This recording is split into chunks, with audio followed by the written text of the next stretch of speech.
The abandoned warehouse loomed against the night sky, a hulking shadow at the edge of Baltimore's industrial district. Rain pattered against the corrugated metal roof, creating a steady drumbeat that masked the footfalls of the men moving through the darkness below. It was September '93, and Jack Sullivan crouched behind a stack of wooden pallets, water dripping from his cap onto his weathered face. At 58, he was older than most of the SEAL team operatives flanking him, but 20 years of special operations had honed him into a weapon that age had yet to blunt. "Alpha team in position," came the whisper through his earpiece. Jack's eyes narrowed as he studied the makeshift lab where a notorious arms dealer was retrofitting Soviet-era chemical warheads for sale to the highest bidder. 6 months of intelligence work had led to this moment. Rain continued to drum on the metal roof as lightning briefly illuminated the warehouse's cavernous interior through the skylights. "Bravo team ready," Jack whispered, his voice a graveled rumble. The flashbang grenades detonated simultaneously, transforming the warehouse into a chaos of blinding light and disorienting sound. Jack moved with practiced precision, his Colt M1911A1 an extension of his arm. The first guard went down before he could raise his weapon. The second managed to get off a wild shot that ricocheted off a metal support beam. The third guard, however, had better aim. White-hot pain seared through Jack's shoulder as the bullet found its mark. He stumbled, but didn't fall, pivoting to return fire. The guard collapsed in a heap as Jack's shot caught him center mass. Blood soaked through Jack's tactical vest, but adrenaline kept him moving forward toward the primary target. Through the swirling smoke, Jack caught sight of the arms dealer fleeing toward a rear exit. With a burst of speed belying his age, Jack intercepted him, tackling the man to the concrete floor. They grappled briefly before Jack subdued him with a precision strike to the throat. "Target secured," Jack reported, binding the dealer's wrist with zip ties as blood from his own wound pooled beneath him. The mission was complete, but the cost had been high. "Sullivan's hit," someone called out. "We need medevac." As consciousness began to slip away, Jack thought fleetingly of his wife Sarah, killed years ago in a car accident, and their daughter who had died in service overseas. The faces of the two women he'd loved and lost blurred before him as darkness claimed him. 30 years later, the memory of that night still occasionally woke Jack Sullivan in the early hours of morning, his shoulder aching where the bullet had torn through muscle and bone.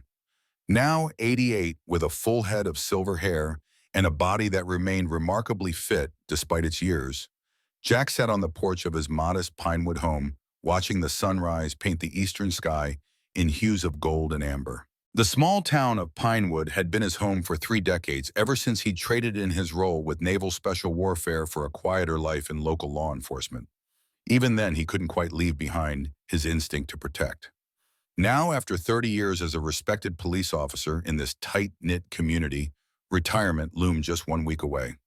Jack sipped his black coffee, savoring the bitter warmth as his gaze drifted to the gleaming Chevrolet Impala in his driveway. The 1967 model had been his pride and joy for decades, maintained in pristine condition with its original tuxedo black paint and red interior.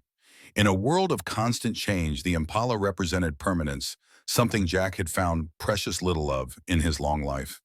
His service weapon, the same model Colt M1911A1 he'd carried during his SEAL days, rested in its holster on the table beside him. Some habits were too deeply ingrained to break, and Jack never felt quite right without the reassuring weight of the firearm within reach. The police radio on his belt crackled to life. "Unit 14, this is dispatch. Chief wants to see you before you start patrol." Jack lifted the radio. "Copy that. On my way." He drained the last of his coffee, holstered his weapon, and climbed into the Impala. The engine rumbled to life with a deep, throaty growl that modern cars couldn't match. As he navigated the familiar streets of Pinewood, Jack couldn't help but notice the changes that had crept in over the years. The once thriving Main Street now featured several empty storefronts, casualties of economic downturns and changing consumer habits. The police station was a brick building that dated back to the 1950s, solid and unpretentious like most of Pinewood. Inside, Chief Wilkins himself, a veteran of 65 years with a military background, looked up from his desk as Jack entered. "Morning, Sullivan," Wilkins said, sliding a folder across the desk. "Your retirement paperwork. All it needs is your John Hancock." Jack picked up the folder, but didn't open it. "Still got a week left, Chief. Figured you'd want to get a head start on the bureaucracy." Wilkins leaned back in his chair, which creaked in protest. Any big plans for your golden years? Jack shrugged. Fishing, maybe? Haven't given it much thought. The truth was Jack had been avoiding thinking about retirement. What was a man like him supposed to do with idle time? For nearly 6 decades, he'd lived a life of service and purpose. The prospect of days without structure or mission left a hollow feeling in his chest. Well, don't go planning any fishing trips for next Saturday, Wilkins said. The department's throwing you a proper send-off. Jack grimaced. He hated being the center of attention. That's not necessary. 30 years on the force, Jack. It's happening whether you like it or not. Wilkins' tone left no room for argument. As Jack turned to leave, his eyes caught on the framed photograph on Wilkins' desk, a younger chief in desert camouflage, standing with his unit in some forgotten corner of the Middle East. Remember that fire on Maple Street back in '08? Jack asked suddenly. Wilkins' expression sobered. The Hendersons. Bad business. 15 years ago today. The fire had started in the early hours of morning, spreading rapidly through the old Victorian home while the family slept. Jack had been first on scene, managing to rescue the parents and their teenage son before the roof collapsed. But the daughter, just 7 years old, had been trapped in an upstairs bedroom. By the time firefighters reached her, it was too late. You did everything you could, Jack, Wilkins said quietly, recognizing the shadow that passed over his officer's face. Jack nodded, not trusting himself to speak. Even after all these years, the memory of that night haunted him. The desperate screams of the mother, the heat of the flames against his face as he tried and failed to reach the child. One more soul he couldn't save. Take it easy today, Wilkins suggested. Patrol the quiet neighborhoods. No sense risking your neck your last week on the job. Jack tucked the retirement paperwork under his arm. I'll do my job until my last day, same as always. The autumn afternoon stretched long shadows across Pinewood as Jack patrolled the eastern edge of town in his squad car.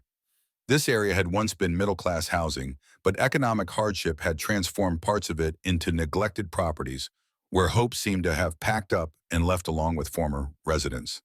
He cruised slowly down Maple Lane, where several abandoned houses stood like ghosts among the still-occupied homes. His radio crackled to life. Unit 14, we've got a report of suspicious activity at 1623 Maple Lane. Maple. Caller reported seeing lights in what they believed was an empty house. Copy that, Jack responded. I'm on Maple now. We'll check it out. He pulled up to 1623, a 2-story house with fading blue paint and an overgrown yard. The mailbox hung askew from its post, and newspapers had piled up on the porch. All the hallmarks of abandonment, yet something about the scene made Jack's instincts prickle. Drawing his service weapon, Jack approached cautiously. The front windows were dark, but he noticed a faint path worn through the high grass around the side of the house. Moving silently despite his age, Jack followed the path to the rear of the property. A small back window showed signs of being recently forced open. Jack radioed in his position and findings before trying the back door. To his surprise, it was unlocked. Inside the house was silent save for the settling creaks common to older structures. Dust covered most surfaces, but Jack immediately noticed inconsistencies, areas where the dust had been disturbed, suggesting recent movement. The kitchen contained an empty cereal box and a carton of milk in the refrigerator that hadn't yet expired. Someone had been here and recently. As Jack moved through the first floor, his flashlight beam cutting through the gloom, a soft sound caught his attention. Faint, almost imperceptible, but to ears trained through decades of high-stakes operations, unmistakable. The sound of shallow breathing. Jack followed the sound to a side room off the main hallway. His beam illuminated what appeared at first to be a bundle of clothing on the floor. Then he saw the tiny fingers, the matted hair, the slight rise and fall of labored breathing. Dear God, he whispered, holstering his weapon and dropping to his knees beside the small figure. A little girl, no more than 7 or 8, lay curled on her side. Her clothes hung from a frame far too thin, and her skin was pale as moonlight. But what struck Jack most were her eyes, large, deep brown, and somehow still alert despite her evident distress. Those eyes locked onto his with an intensity that made his hands tremble as he reached for his radio. Unit 14 requesting immediate medical assistance. I have a child in critical condition at 1623 Maple Lane. Repeat, child in critical condition. Send an ambulance now. Jack gently touched her forehead, finding it burning with fever. It's going to be okay, sweetheart. Help is coming. His voice broke as he carefully adjusted her position, noticing the marks around her wrists and the alarming thinness of her arms. The girl's lips moved, but no sound came out. "Don't try to talk. Save your strength." Jack removed his jacket and wrapped it around her, fighting back emotions he hadn't allowed himself to feel in years. As he cradled her small form, he noticed something clutched tightly in her tiny fist, a handmade bracelet with a single word stitched into the fabric. "Rose," Jack read aloud. "Is that your name, Rose?" The girl's eyes widened slightly, a recognition perhaps, before they began to close. "Stay with me," Jack urged, his voice rising. "The ambulance is almost here. Stay with me, please." As sirens wailed in the distance, the child's lips parted again. This time her whisper was just barely audible. "Rose keeps secrets." Jack felt a chill run down his spine that had nothing to do with the autumn air. Something about this child, this situation, awakened every protective instinct he possessed. This wasn't just another call. This wasn't just another victim. This moment would change everything. The fluorescent lights of Pinewood Memorial Hospital cast harsh shadows across the waiting room as Jack sat hunched forward, his police cap clutched between weathered hands. 4 hours had passed since they'd rushed the little girl through the emergency room doors, and still no word. "Officer Sullivan," a tired voice broke through his thoughts. Jack looked up to see Dr. Eleanor Mitchell, her silver-rimmed glasses perched on her nose, clipboard in hand. At 68, Eleanor had been a military doctor before settling in Pinewood. She and Jack shared the bond of those who had served, though they rarely spoke of their respective pasts. "How is she?" Jack asked, rising to his feet. Eleanor gestured to the chairs. "She's stabilized, but her condition is serious. Severe malnutrition, dehydration, and a respiratory infection. We're treating aggressively." "Will she—" Jack couldn't finish the sentence. "She's responding to treatment," Eleanor said, her expression softening. "She's a fighter, that one. But I'm concerned about more than her physical condition." Jack nodded, understanding the unspoken message. "Has she said anything, told you her name?" "Nothing yet. We've registered her as Jane Doe for now." Eleanor hesitated. "Officer, there are signs that concern me. The marks on her wrists and ankles suggest long-term confinement. And her reaction to basic things, a television, even the hospital food tray, indicates she may have been isolated for an extended period." Jack's jaw tightened. "I found something clutched in her hand, a bracelet with the name Rose on it. That might be her name or someone important to her." Eleanor made a note. "We'll try using it when she wakes up.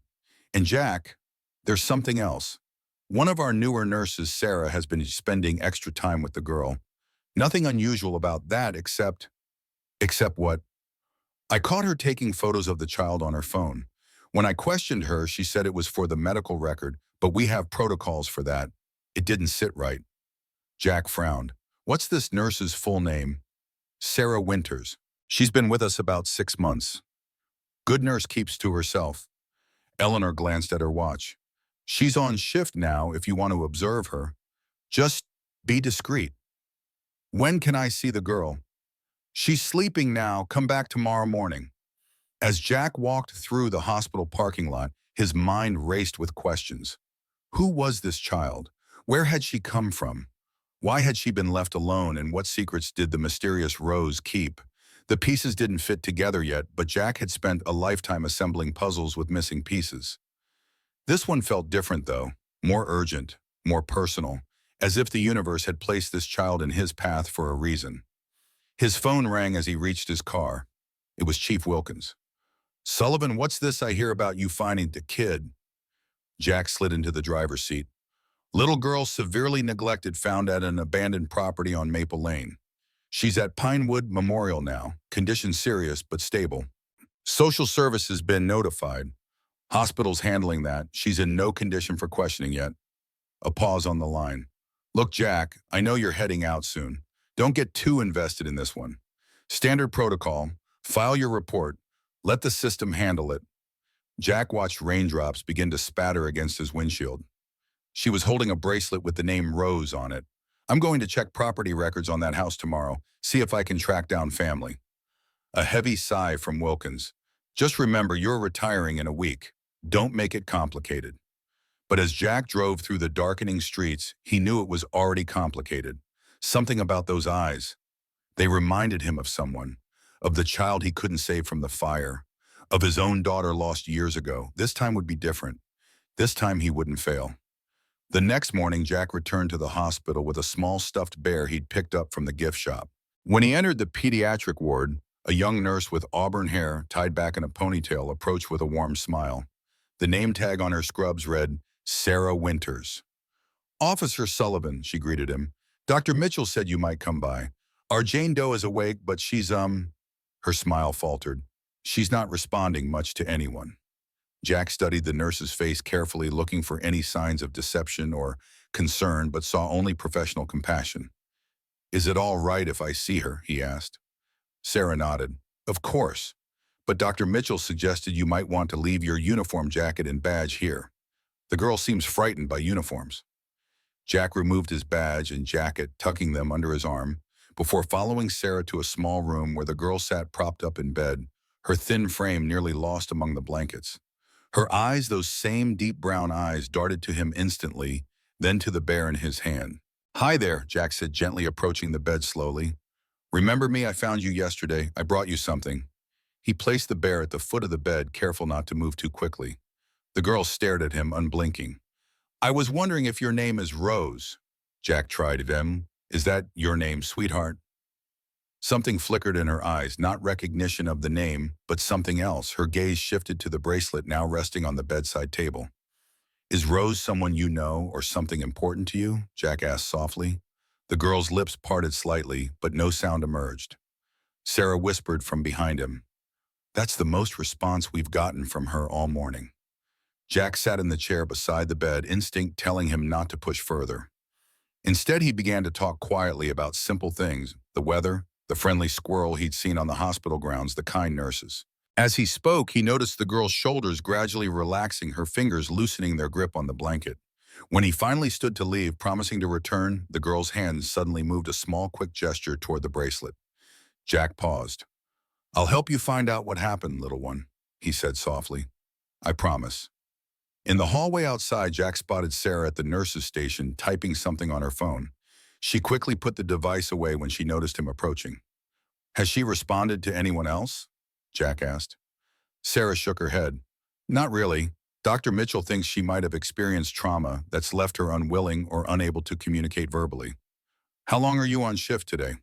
Until 8 tonight. I'm with her for the next 3 days. Jack nodded. If she says anything at all, would you call me? He handed her his card. Of course, Sarah agreed, tucking the card into her pocket. Officer Sullivan, do you think she was abused? The question seemed genuine concern evident in the young nurse's eyes. I don't know yet, Jack replied honestly, but I intend to find out. The abandoned house on Maple Lane stood silent under the morning sun, its faded blue exterior a stark contrast to the crime scene tape that now framed the property. Jack ducked under the yellow barrier badge, glinting as he approached the front door. To his surprise, a younger officer was already there examining the lock. Morning, Sullivan, called Officer Mike Johnson, who'd been assigned to the case. At 34, Mike was a former Marine who'd served in the Middle East before joining the Pinewood Police. Unlike many of the younger officers, he treated Jack with respect rather than viewing him as a relic of a bygone era. Thought you'd be enjoying your pre-retirement days on easy patrol, Mike added with a grin. Jack shrugged.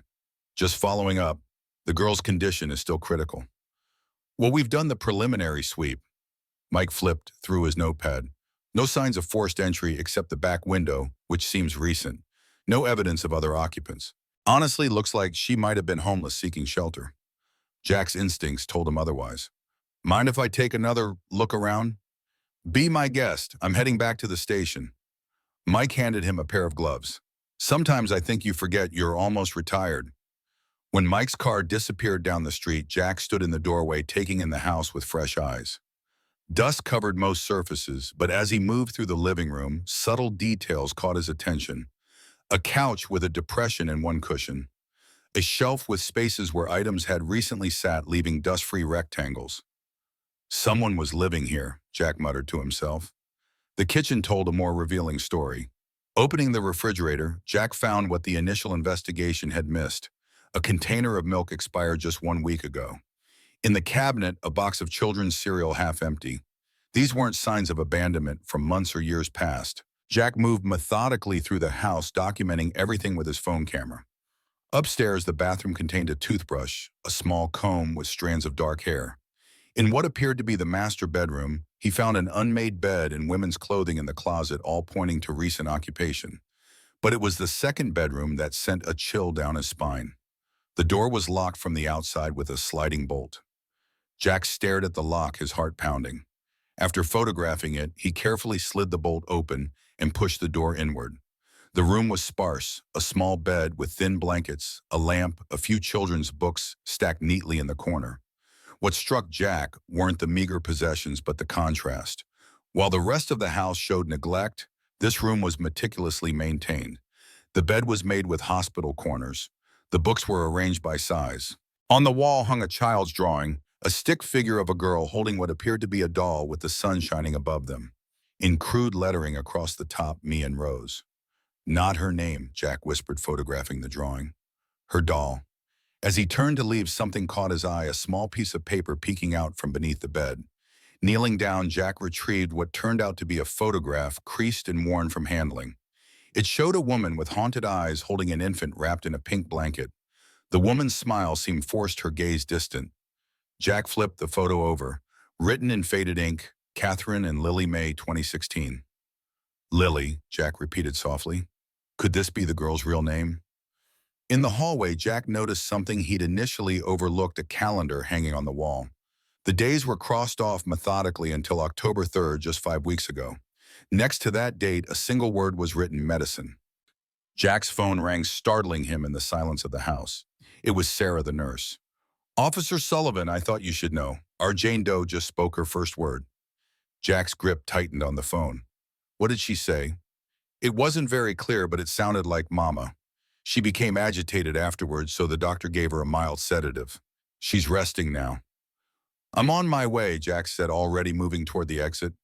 "And Sarah, I think her name might be Lily." Jack stopped by the police station before heading to the hospital. Mike was at his desk, typing up a report. "Find anything useful at the house?" he asked as Jack approached. "A photograph, a name Lily, and signs that someone was living there until very recently." Jack pulled out his phone and showed Mike the pictures he'd taken. The second bedroom was locked from the outside. Someone was keeping that child confined. Mike's expression darkened as he swiped through the images. Jesus, who would do that to a kid?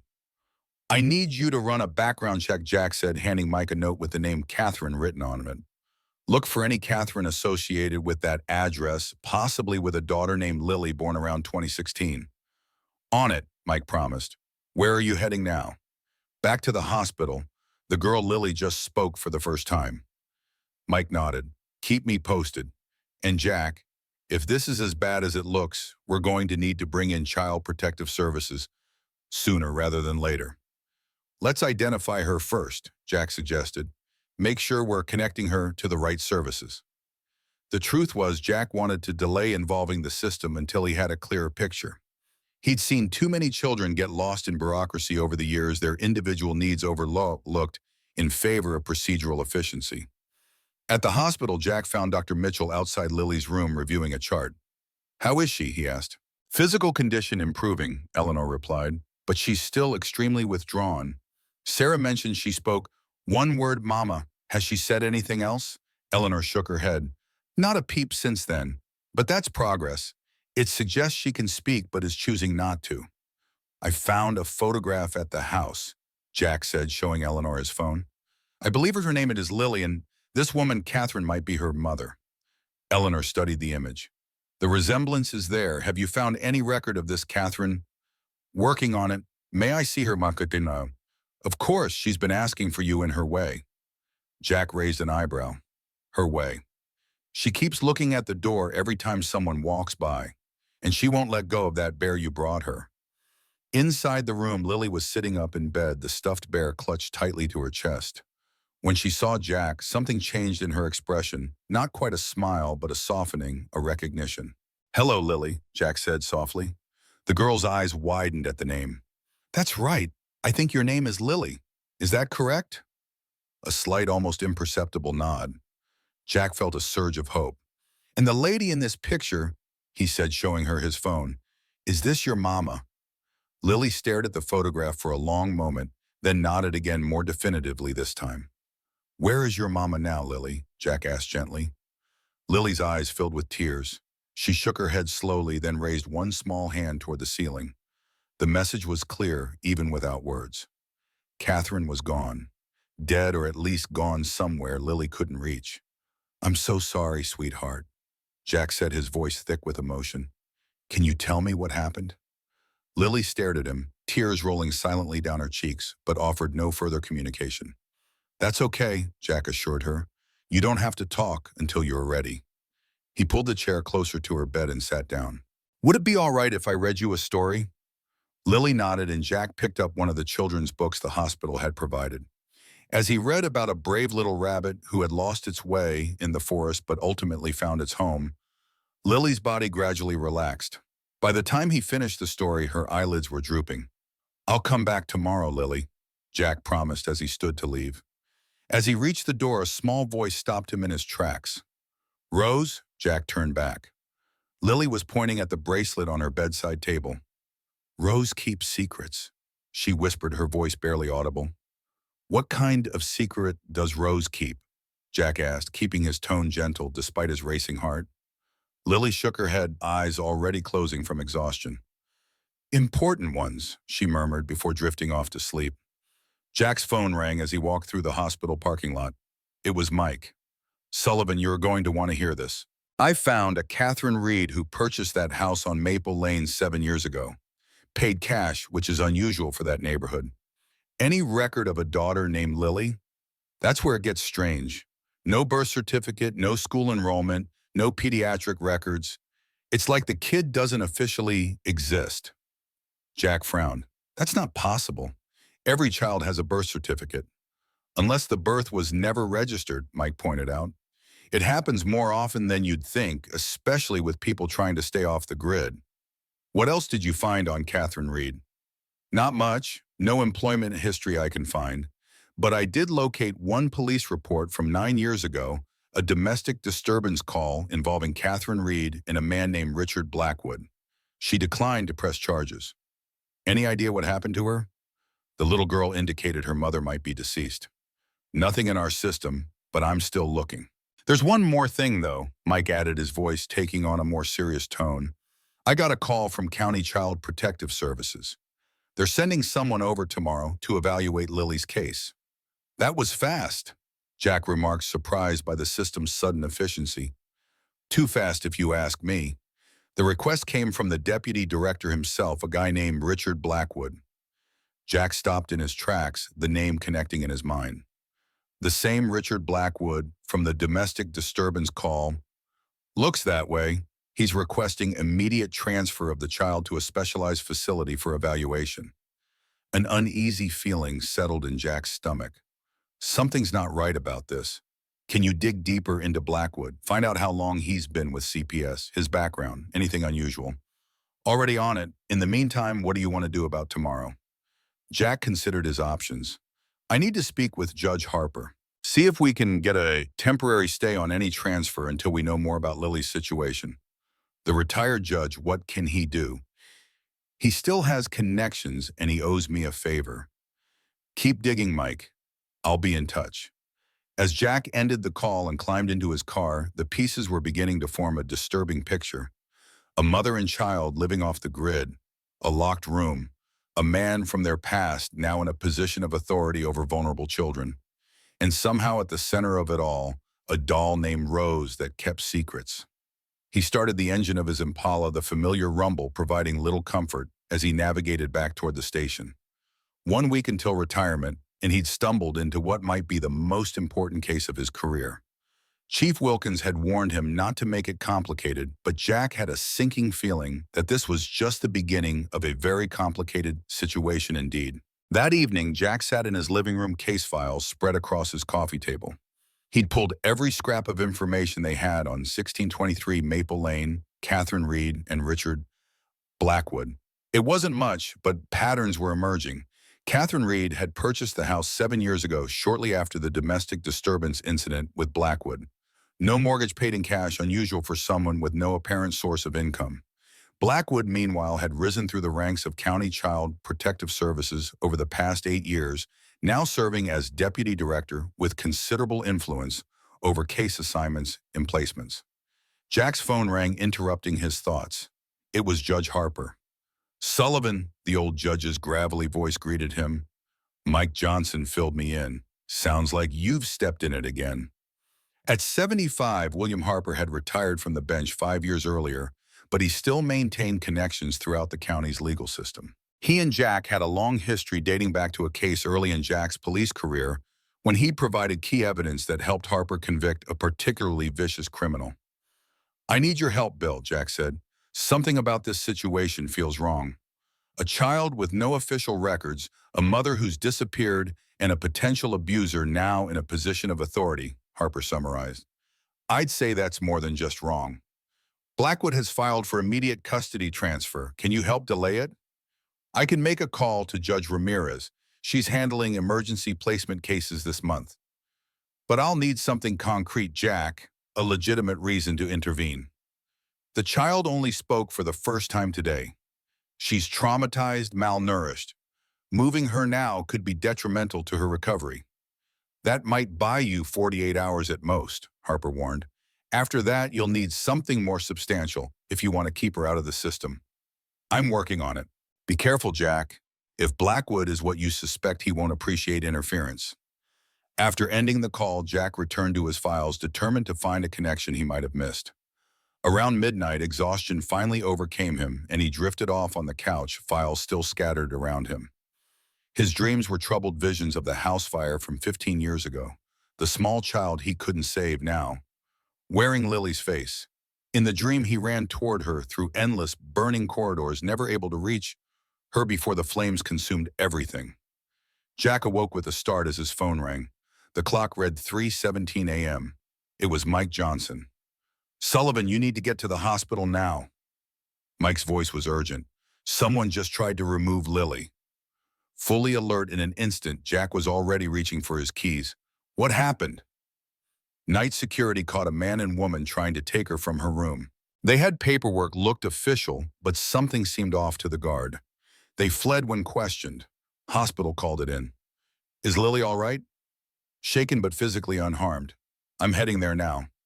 "Me too, and Mike." "Good work."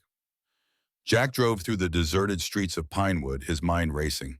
This confirmed his suspicions that something larger was at play, but it also meant that Lily was in even greater danger than he'd initially thought. At the hospital, Jack found Mike in Lily's room, along with a security guard and Dr. Mitchell, who had been called in. Lily sat huddled in her bed, clutching her bear with white-knuckled intensity, her eyes wide with fear. "What happened?" Jack asked the security guard. "Man and woman claiming to be from County Child Services arrived around 2:30 a.m., the guard explained. "Had transfer papers for the child. Said it was an emergency placement. Something didn't sit right, middle of the night, no prior notification. When I called to verify, they got it agitated and left." "Did you get their names?" "Papers were signed in by a Richard Blackwood, but these two weren't him. No identification provided." Jack turned to Mike. "Security cameras. Already pulled the footage. Car had obscured plates, but we should be able to get images of the individuals." Dr. Mitchell spoke up. "This child is in no condition to be transferred, emergency or otherwise. Her physical state alone contraindicated moving her, let alone the psychological impact." Jack approached Lily's bed, slowly kneeling to eye level. "You're safe now, Lily. No one is going to take you away."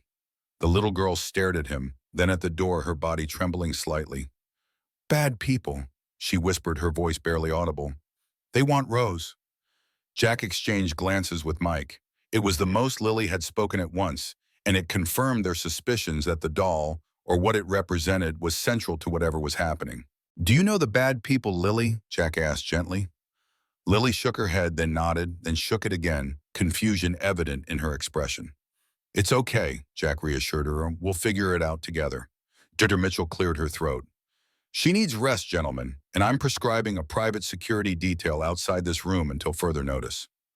"I'll stay," Jack volunteered immediately. "Me too," Mike added. Eleanor smiled slightly. "I had a feeling you'd say that. I'll have coffee sent up." As she and the security guard left, Jack settled into the chair beside Lily's bed.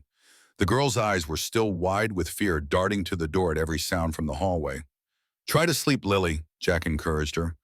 "Officer Johnson and I will be right here. No one will get past us." Lily clutched her bear tighter, but her rigid posture gradually relaxed.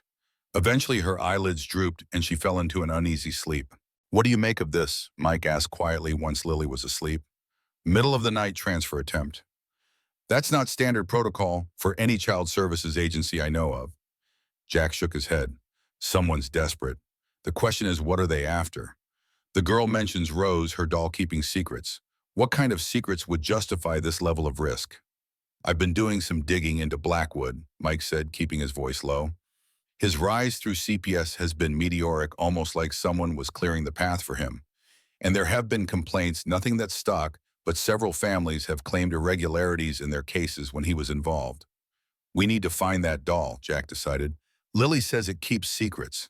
I think it might be the key to understanding what's happening here." "I'll head back to the house at first light, do another thorough search." As the night deepened into the stillness before dawn, Jack watched Lily sleep, her small face finally peaceful in unconsciousness. He thought of his own daughter lost so many years ago, and of the child from the fire he couldn't save. A fierce protectiveness welled up inside him, surprising in its intensity. 1 week until retirement. He'd imagined spending these final days handling routine calls, saying goodbye to colleagues, perhaps reflecting on his long career. Instead, here he was standing guard over a traumatized child, facing an unknown threat, with only pieces of a complex puzzle. But one thing was becoming increasingly clear. Whatever secrets Rose kept, they were valuable enough that someone was willing to go to extraordinary lengths to obtain them. And Jack was just as determined to make sure they failed.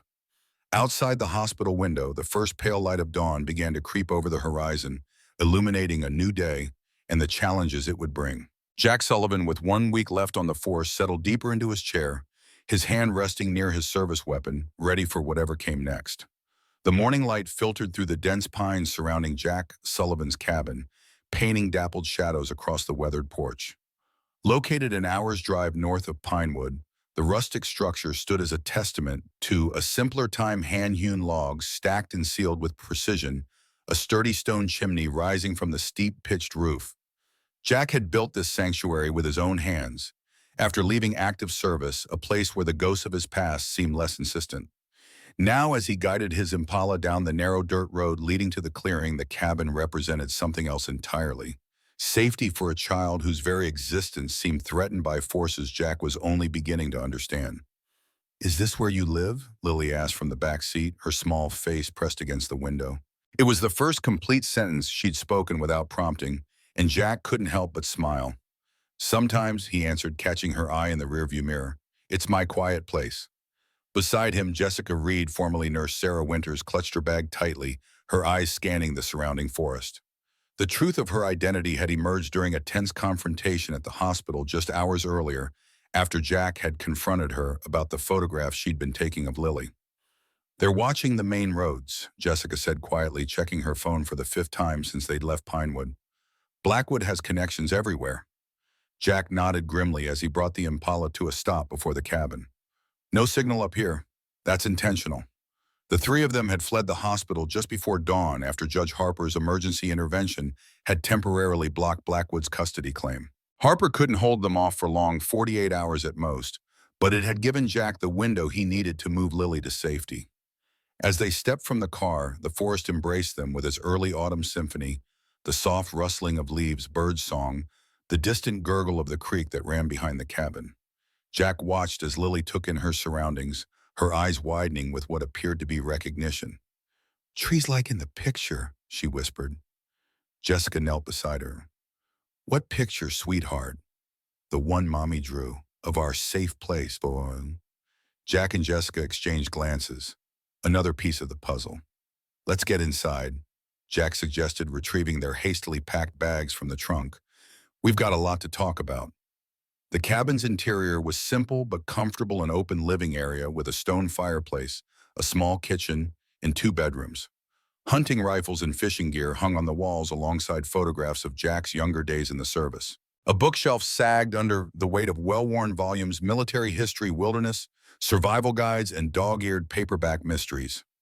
Jessica helped Lily settle onto the worn leather sofa while Jack built a fire. The morning air carried autumn's chill, especially this far north. "Are you hungry?" Jack asked Lily, who clutched Rose, her handmade doll, tightly against her chest.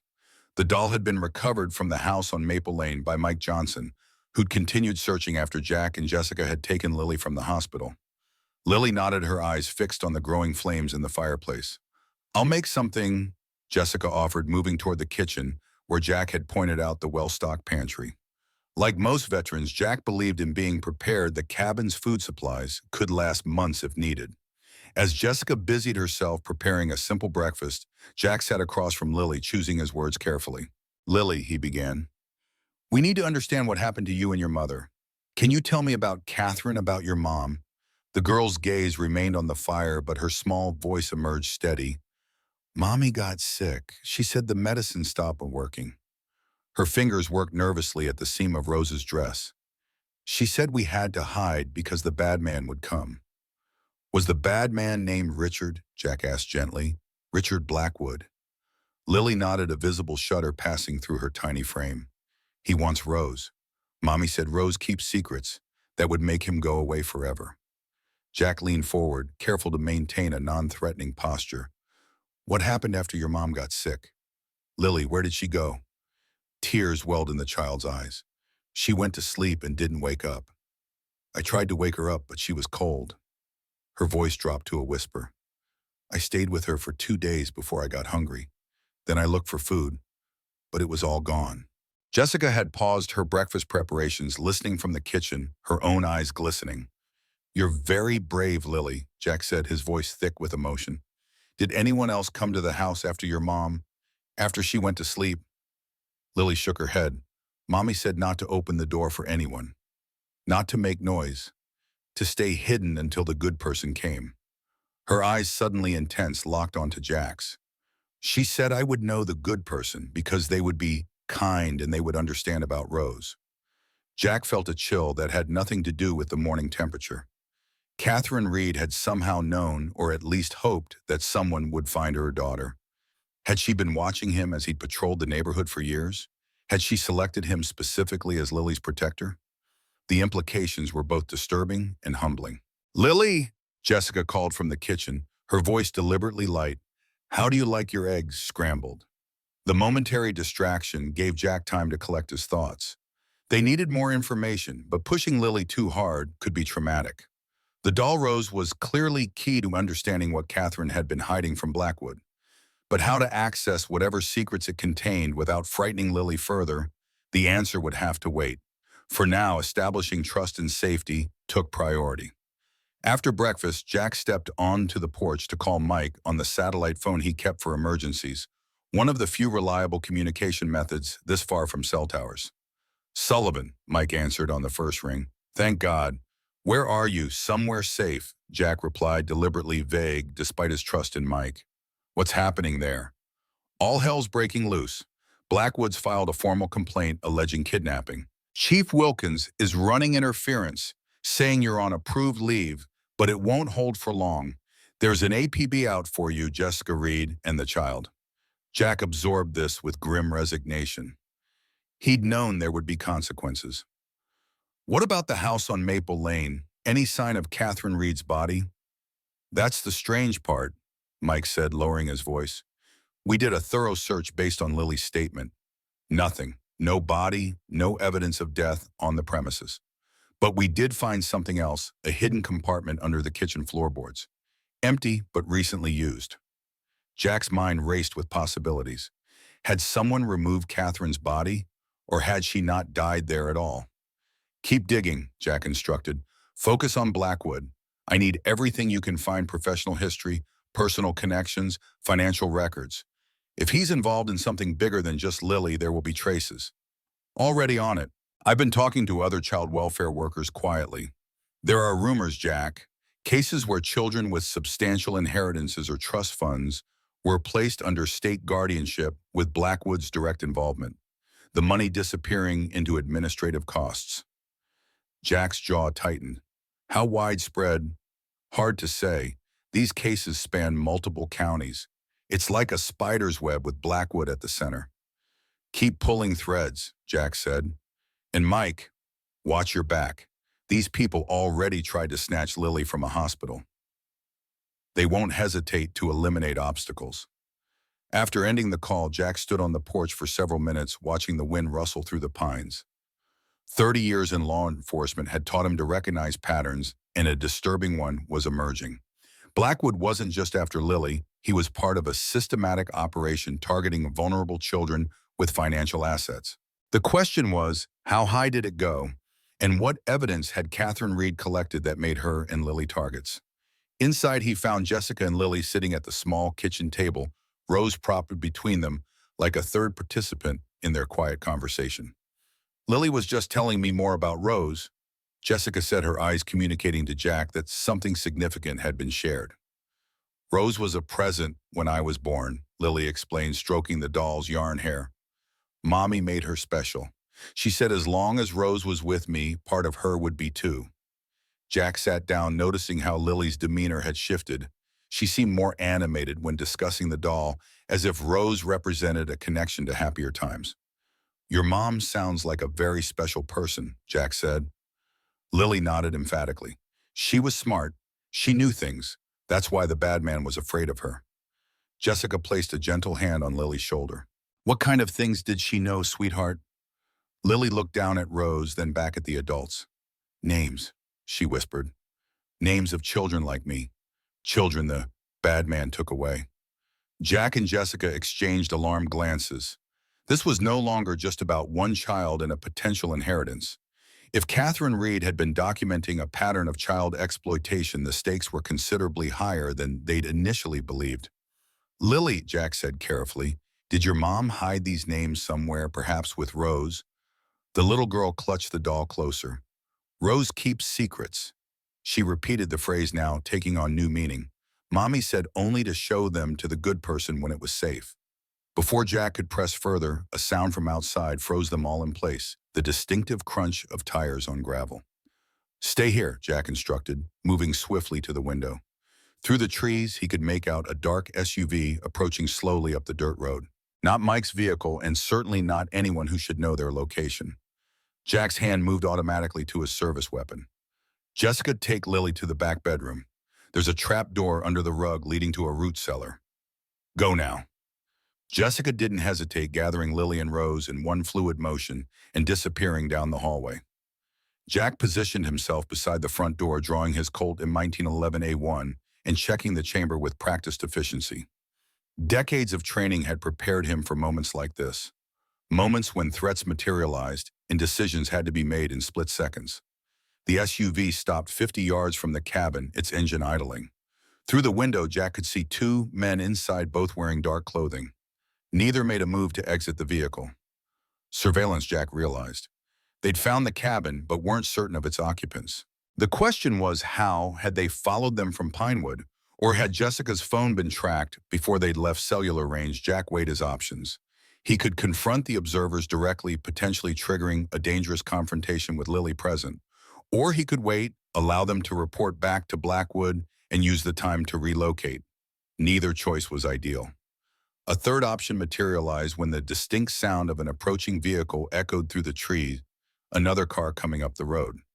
The SUV's occupants noticed too quickly, backing up and retreating the way they'd come, apparently unwilling to risk being seen. Jack remained in position, weapon ready, until Mike Johnson's familiar police cruiser came into view. Only then did he step onto the porch, gesturing for Mike to kill the engine and approach quietly. You weren't followed, Jack asked as Mike jogged up the steps. Mike shook his head. Took every precaution. But Jack, we've got problems. Blackwood's people are everywhere. 3 unmarked vehicles watching your house in town, another at the station. They found my connection to you too. My place was searched while I was on shift. Jack ushered him inside, closing the door behind them. You just missed some of Blackwood's surveillance.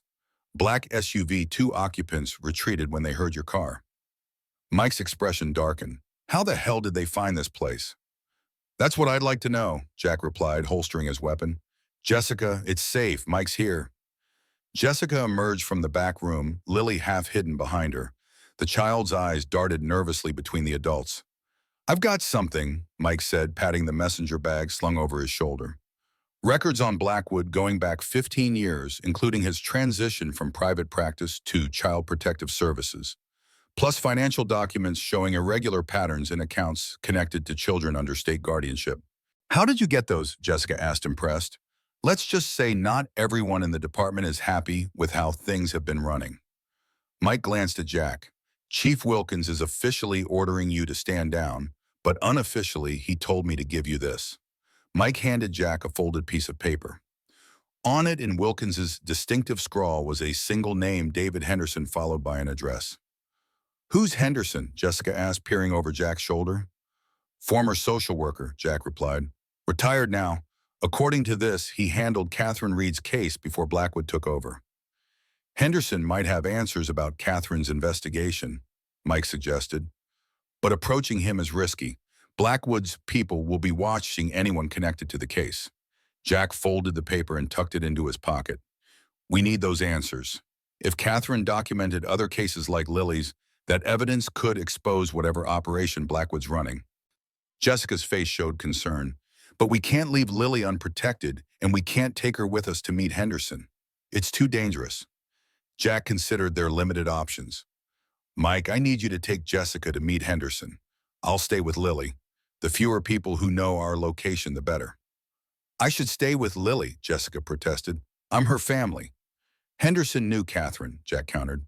He'll respond better to you as her sister, and Mike provides official cover if you're stopped. Jessica clearly didn't like it, but she nodded reluctantly.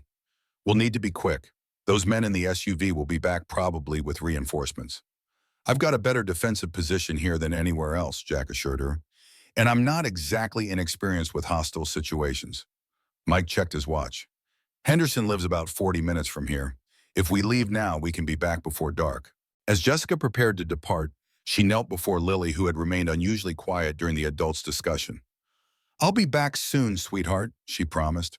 Officer Mike and I are going to meet someone who knew your mom, someone who might help us. Lily nodded solemnly, clutching Rose to her chest. Be careful of the bad people, she whispered. Jessica hugged her tightly. I will. You stay with Officer Jack. He'll keep you safe. After Jessica and Mike departed, Jack secured the cabin, checking windows and doors, positioning himself for optimal sightlines of the approach road. The years had taught him to prepare for worst-case scenarios, and this situation qualified by any measure. Are we in danger? Lily asked, her small voice startling Jack from his tactical assessments. He turned to find her standing in the center of the living room. Rose dangling from one hand, her expression unnervingly adult in its comprehension. Jack saw no point in lying. There are people looking for you, Lily. People who want Rose and the secrets she keeps. But I won't let them find you. Lily studied him with those penetrating brown eyes. Mommy said the good person would protect me. She watched you from the window sometimes when you drove by our house. The confirmation of his earlier suspicions sent a chill down Jack's spine. Your mom was very smart. Lily nodded. She said you were sad inside, like her. The simple observation delivered with a child's directness caught Jack off guard. Before he could respond, Lily continued, I'm hungry. Can we have lunch? Jack welcomed the change of subject. Of course, how about grilled cheese sandwiches? As they moved to the kitchen, Jack maintained his vigilance, checking windows between gathering ingredients and heating the pan. Lily sat at the table watching his movements with curious eyes. You walk like the soldiers in Mommy's pictures, she observed. I was a soldier once, Jack acknowledged, flipping a sandwich in the pan. A long time ago. Did you fight bad guys? Sometimes, but most of the time we tried to help people who couldn't help themselves. Lily considered this. Like you're helping me. Exactly like that. The afternoon passed slowly as they awaited Jessica and Mike's return. To distract Lily from the tension, Jack taught her how to play checkers, a game she picked up with remarkable speed. They were on their third match when Lily suddenly stiffened, her gaze fixed on the window. Someone's coming, she whispered. Jack moved to the window, keeping to the side to avoid being silhouetted. Through the trees, he could see not one but two vehicles approaching the black SUV from earlier, now accompanied by a larger unmarked van. Lily, Jack said calmly, remember the room where you and Jessica hid earlier? I need you to go there now. Take Rose and stay very quiet until I come get you. The little girl hesitated. Are the bad people here just some people I need to talk to? Go now, sweetheart. Everything will be okay. Lily clutched Rose tighter and disappeared down the hallway. Jack heard the trapdoor open and close as he positioned himself strategically, Colt in hand. The vehicle stopped at the edge of the clearing, a safe distance from the cabin. Four men emerged from the SUV while the van remained sealed, its windows tinted too darkly to see inside. The men spread out in a tactical formation that Jack recognized immediately, not random thugs but trained operatives. One man stepped forward, hands conspicuously empty, his voice carrying across the clearing. "Officer Sullivan, we know you're in there. We're here for the child. No one needs to get hurt." Jack remained silent, assessing angles and cover positions. Four visible hostiles, unknown number in the van. Poor odds, but he'd faced worse. "The child is a ward of the state officer," the man continued. "You're interfering with a lawful custody order. Come out now and we can resolve this professionally." Still, Jack made no response, watching as the men exchanged glances and advanced slowly toward the cabin. Their movement suggested military or law enforcement training. These weren't ordinary child services employees. When they reached the midpoint of the clearing, Jack called out, "That's far enough. This property is private. You're trespassing." The men stopped, the leader squinting toward the cabin. "We have legal authority to recover the child, Sullivan. Don't make this difficult." "Show me your warrant," Jack challenged, "and your identification." The leader hesitated, then reached slowly into his jacket. Instead of documents, however, his hand emerged holding a compact radio. "Last chance, Sullivan. Send out the girl or we're coming in." Jack's finger tensed on the trigger of his Colt. "I'm a police officer. You take one more step toward this cabin and I'll consider it a threat." A tense silence followed, broken only by the soft whisper of wind through the pines. Then unexpectedly, the leader lowered his radio and signaled his men to fall back. "This isn't over, Sullivan," he called out. "You can't hide forever." Jack watched in suspicious disbelief as the men retreated to their vehicles. The abrupt withdrawal made no tactical sense unless the realization hit him like a physical blow. This wasn't the real assault, it was a diversion. Jack spun toward the back of the cabin just as the sound of splintering wood echoed from the rear. Two more operatives had circled behind, while the front group held his attention. Moving with a speed that belied his years, Jack crossed the cabin in seconds, firing two precise shots as the first intruder breached the back door. The man dropped, clutching his shoulder while his partner took cover. "Federal agents," the second man shouted. "Drop your weapon." "Show me your badge," Jack demanded, keeping his Colt trained on the doorway. Instead of complying, the man blind fired around the doorframe, forcing Jack to take cover behind the kitchen counter. The exchange of gunfire was brief but intense, bullets splintering wood and shattering the cabin's windows. In the momentary lull that followed, Jack heard a sound that froze his blood. Lily's terrified scream from the direction of the hidden trap door. Someone else was inside the cabin. Abandoning his cover, Jack charged toward the back bedroom, firing as he moved to keep the doorway intruder pinned down. He reached the bedroom to find a third operative attempting to extract Lily from the root cellar, the child struggling wildly in his grasp. "Let her go," Jack ordered, his Colt aimed unerringly at the man's head. "Now." The operative hesitated, then smiled coldly. "You won't shoot with the kid so close." Jack's response was immediate, a single shot that grazed the man's ear, close enough to draw blood without risking Lily. "Next one goes between your eyes," Jack promised, his voice deadly calm. "Let her go." The man released Lily, who scrambled toward Jack. Rose still clutched in her small hands. "Behind you," she screamed. Jack turned in time to see the second doorway operative entering the bedroom, weapon raised.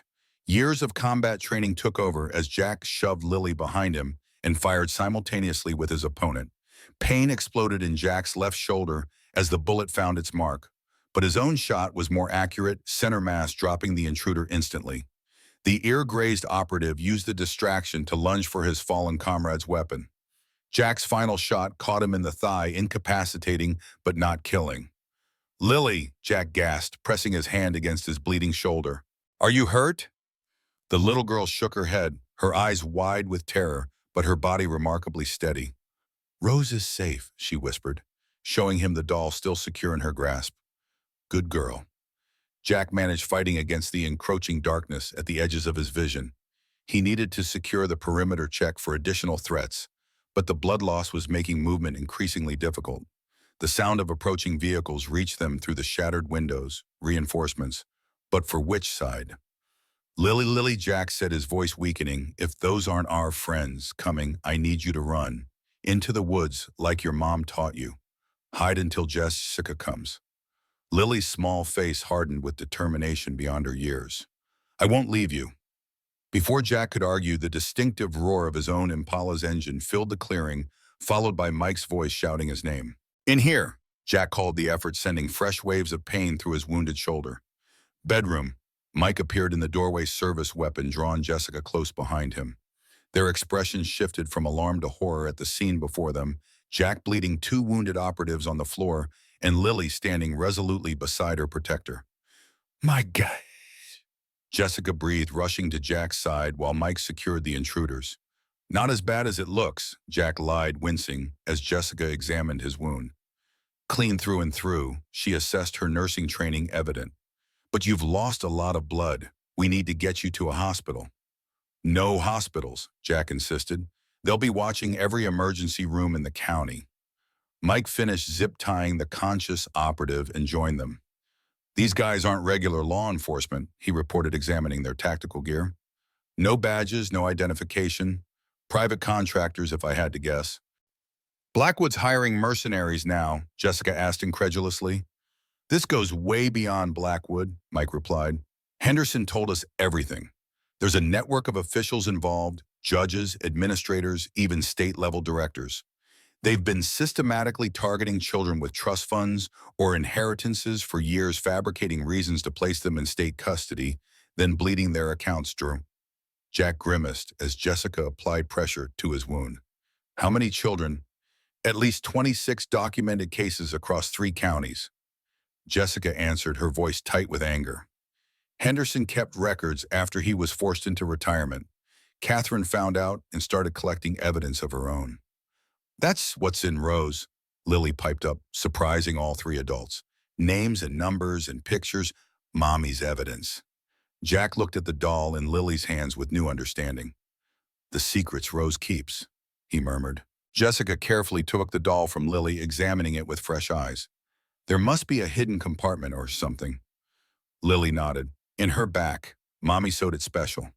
With gentle fingers, Jessica located a nearly invisible seam in the doll's back, carefully pulling it open to reveal a hollowed-out space.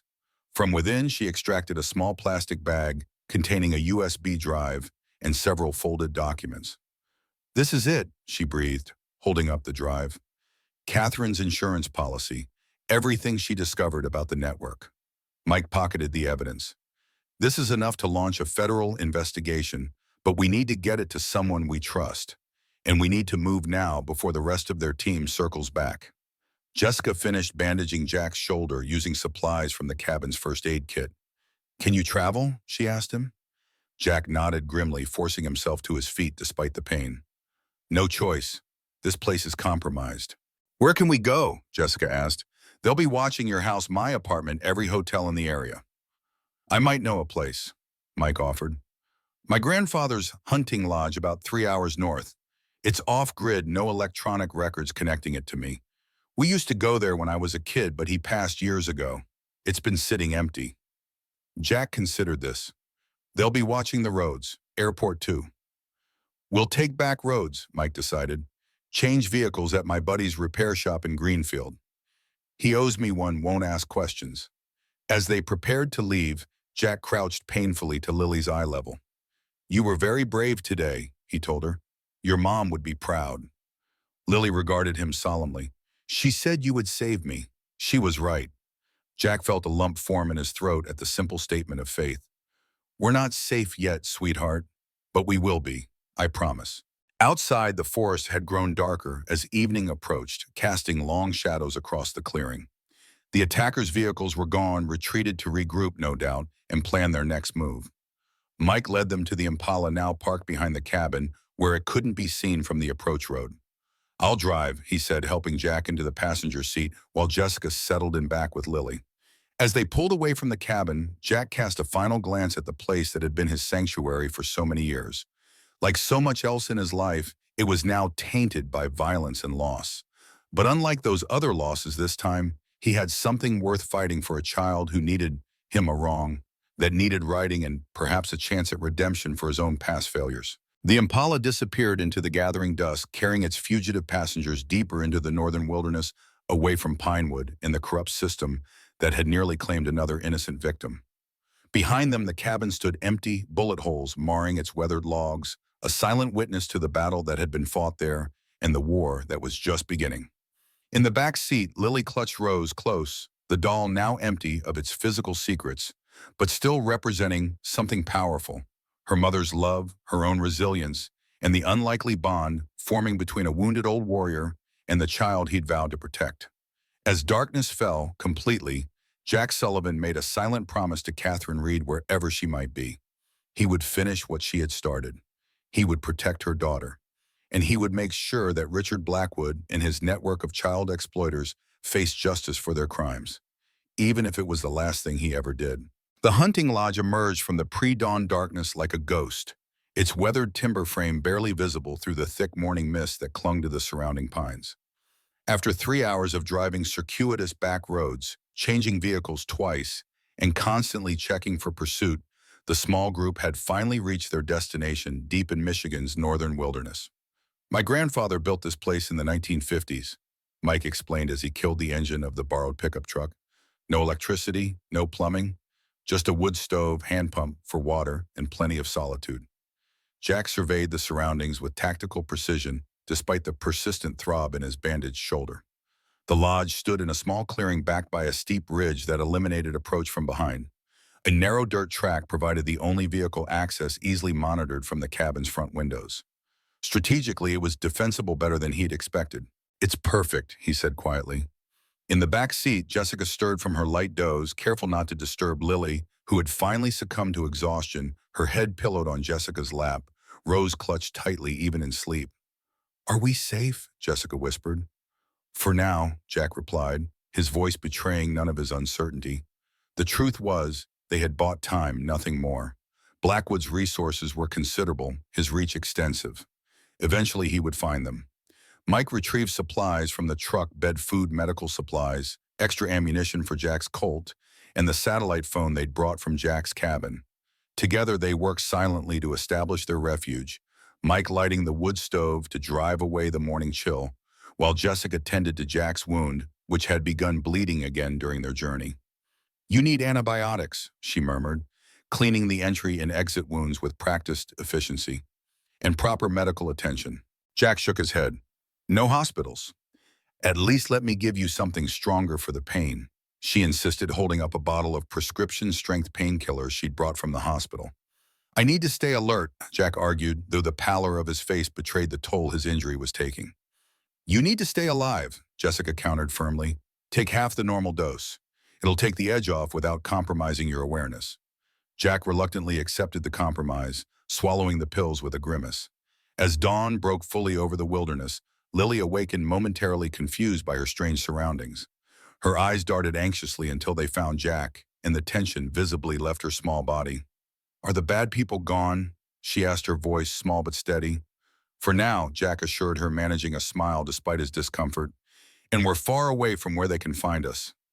Mike had succeeded in getting the stove properly heated, and the lodge's single room now radiated a comforting warmth. He busied himself preparing a simple breakfast from their supplies. "We need to examine what's on that USB drive," Jack said, nodding toward Rose, who now sat propped against a pillow on the lodge's worn sofa, her secret no longer contained within her stitched body. Mike produced a laptop from his bag.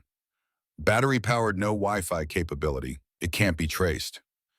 Jessica retrieved the USB drive and handed it to Mike, who inserted it into the computer. The group gathered around as the screen illuminated, revealing a meticulously organized folder structure. "Catherine was thorough," Mike murmured as he navigated through the files. "Look at this: financial records, court documents, photographs, even recorded conversations. All organized by case number." Jack leaned closer, wincing slightly as the movement pulled at his injury. "How many cases?" 26, Jessica breathed, reading over Mike's shoulder. "Just as Henderson said." The files revealed a disturbing pattern spanning more than a decade. Children with substantial inheritances or trust funds were systematically placed into state custody through manufactured concerns about their welfare. Once under state control, their assets were steadily drained through a complex network of administrative fees, therapeutic services, and investment management costs. The money ultimately flowed through a labyrinth of shell companies, eventually landing in offshore accounts controlled by the conspiracy's members. Richard Blackwood wasn't even the mastermind, Mike noted as they examined the evidence. According to these documents, he's just a high-ranking lieutenant. The actual architect is... He paused, his expression darkening. Judge Elias Harmon, the senior family court judge for the entire region. Jack finished the pieces, suddenly clicking into place. He's been on the bench for 20 years, controls case assignments, approves all emergency placement orders. That explains how they've operated so long without detection, Jessica said. The very person who should be providing oversight is the one running the scheme.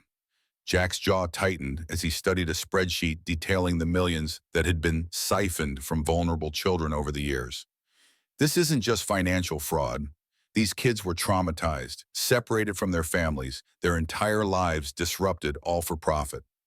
Catherine discovered it while researching Lily's father's estate, Jessica explained, pointing to a document on the screen. Thomas Winters, my cousin by marriage, left a trust fund for Lily worth nearly $2 million. When he died, Blackwood tried to have Lily declared a ward of the state, claiming Catherine was unfit. But she fought back, started digging. And found more victims, Jack continued. She must have spent years gathering this evidence, staying one step ahead of Blackwood. Until she got sick, Jessica said softly, her eyes filling with tears. Terminal cancer, according to Henderson. She knew she didn't have much time left. Lily, who had been listening quietly while nibbling on toast, suddenly spoke up. Mommy said Rose would bring justice for all the children. The adults exchanged glances, the weight of that responsibility settling on their shoulders. They weren't just fighting for Lily anymore, but for all the children whose lives had been destroyed by greed and corruption. We need to get this evidence to federal authorities, Mike said. This crosses county and possibly state lines. It's beyond local jurisdiction. Who can we trust? Jessica asked.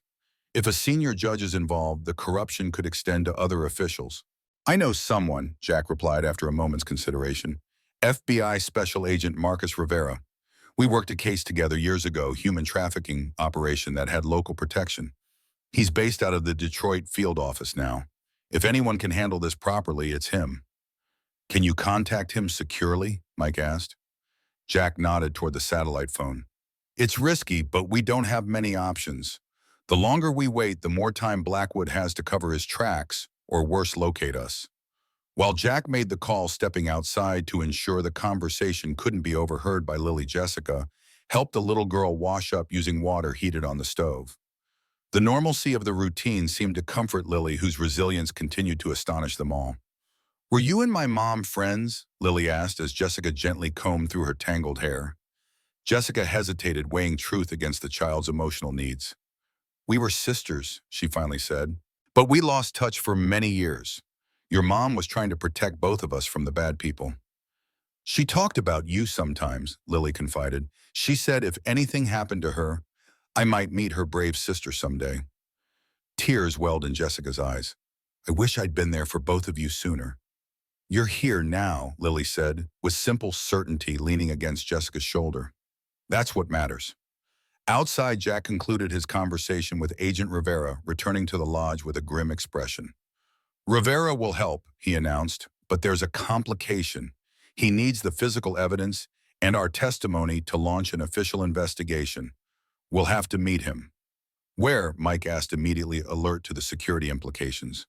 Detroit, federal building, day after tomorrow. Jack sank heavily onto a chair, his wounded shoulder clearly causing him significant pain despite the medication. Rivera is assembling a trusted team, keeping it completely off official channels until we arrive. Jessica looked concerned. Detroit means traveling through populated areas. Surveillance cameras, highway patrol, multiple opportunities for interception. We don't have a choice, Jack replied. Rivera can't protect us unless we're officially in federal custody, and he can't place us in custody without proper evidence and statements. A heavy silence fell over the group as they contemplated the dangerous journey ahead. Even if they reached Detroit safely, there was no guarantee that federal authorities could protect them against a conspiracy with tentacles reaching into the highest levels of regional judiciary. I say we rest today, Mike finally suggested. Gather our strength, plan our route carefully. We'll leave before dawn tomorrow, giving us plenty of time to reach Detroit for the meeting. No one objected. The physical and emotional toll of the past 72 hours had left them all exhausted. Lily had already curled up on the sofa again, Rose tucked securely in her arms, her eyes drifting closed despite her obvious efforts to stay awake.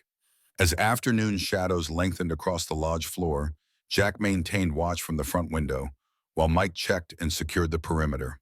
Jessica prepared a simple dinner from their supplies, moving with the quiet efficiency of someone accustomed to managing crises. The domesticity of the scene belied the danger surrounding them, four people united by circumstance against powerful enemies who would stop at nothing to protect their criminal enterprise. Jack found himself studying Lily as she slept, struck again by her remarkable composure in the face of trauma that would have broken many adults. She had lost her mother, been abandoned and alone for days, discovered by strangers, pursued by dangerous men, witnessed violence, yet somehow maintained her essential spirit. Her trust in him, initially bewildering, now felt like a sacred obligation. "She's a lot like Catherine," Jessica said softly, noticing his gaze. "Stronger than she looks." "Tell me about your sister," Jack requested. "The real Catherine, not just the woman running from Blackwood." Jessica smiled sadly, her hands busy with dinner preparations. "Brilliant, headstrong, fiercely protective. When we were kids, she was always the one standing up to bullies, fighting for the underdog. Our parents died when I was 12, Catherine was 17. She postponed college to keep us together, worked 2 jobs so I could finish high school." "She sounds remarkable." "She was, is," Jessica faltered. "I still can't accept that she's really gone. Even when Henderson told us about her illness, part of me hoped. That's why I took the nursing job at Pinewood Memorial. I knew from Henderson that Catherine had settled in that area. I was searching for her, hoping to reconcile before it was too late." "Did you ever find her?" Jack asked. Jessica shook her head. "I came close, I think. There was a woman admitted 3 months ago with late-stage pancreatic cancer who matched Catherine's general description, but she used a different name and disappeared from the hospital before I could confirm. The timing aligns with when Lily says her mother passed." Jack considered this. If Catherine died at home, what happened to her body? Mike said they searched the house thoroughly. "I've been wondering the same thing," Jessica admitted. "Lily is certain her mother died, but there's no record of a burial or cremation under any of Catherine's known aliases." Their conversation was interrupted by Mike's return, his expression troubled. "We've got company," he reported quietly. "Truck parked about half a mile down the access road. Driver still inside, engine off, like he's watching." Jack was immediately alert, pain forgotten. "Single occupant. As far as I could tell, not one of the men from your cabin. This guy's older, civilian clothes, but he's definitely watching the approach." Jack considered their options. Could be innocent hunter-hiker, someone who stumbled across the access road, but we can't take chances. How exposed is our position? The truck's not visible from here, and I approach from the ridge, stating cover. Don't think he spotted me. We need to know who he is and what he wants. Jack decided, reaching for his weapon. "I'll circle around, approach from behind." "Not with that shoulder," Mike objected. "I'll go. I'm faster right now, and I know these woods." Jack reluctantly acknowledged the logic. "Be careful. If it's Blackwood's people, they'll shoot first, ask questions never." Mike nodded, checking his service weapon before slipping out the back of the lodge, disappearing silently into the surrounding forest. The waiting was excruciating. Jessica continued dinner preparations, her movements now mechanical, attention focused on the windows. Jack positioned himself strategically, Colt ready, watching for any sign of approach. Lily slept on mercifully, unaware of the renewed tension. Nearly 40 minutes passed before Mike returned, and the expression on his face immediately set off alarms in Jack's mind. "What is it?" he demanded. "It's Chief Wilkins." Mike reported, his voice low with confusion. "He's alone as far as I can tell." Jack's eyes narrowed. "Wilkins here? How would he even know where to find us?" "I didn't approach him," Mike explained. "Was confirmed his identity from cover. But he hasn't moved from the truck. It's like he's waiting for something." Jack exchanged glances with Jessica, whose face mirrored his own suspicion. "Could he have followed you here?" Mike shook his head firmly. No way.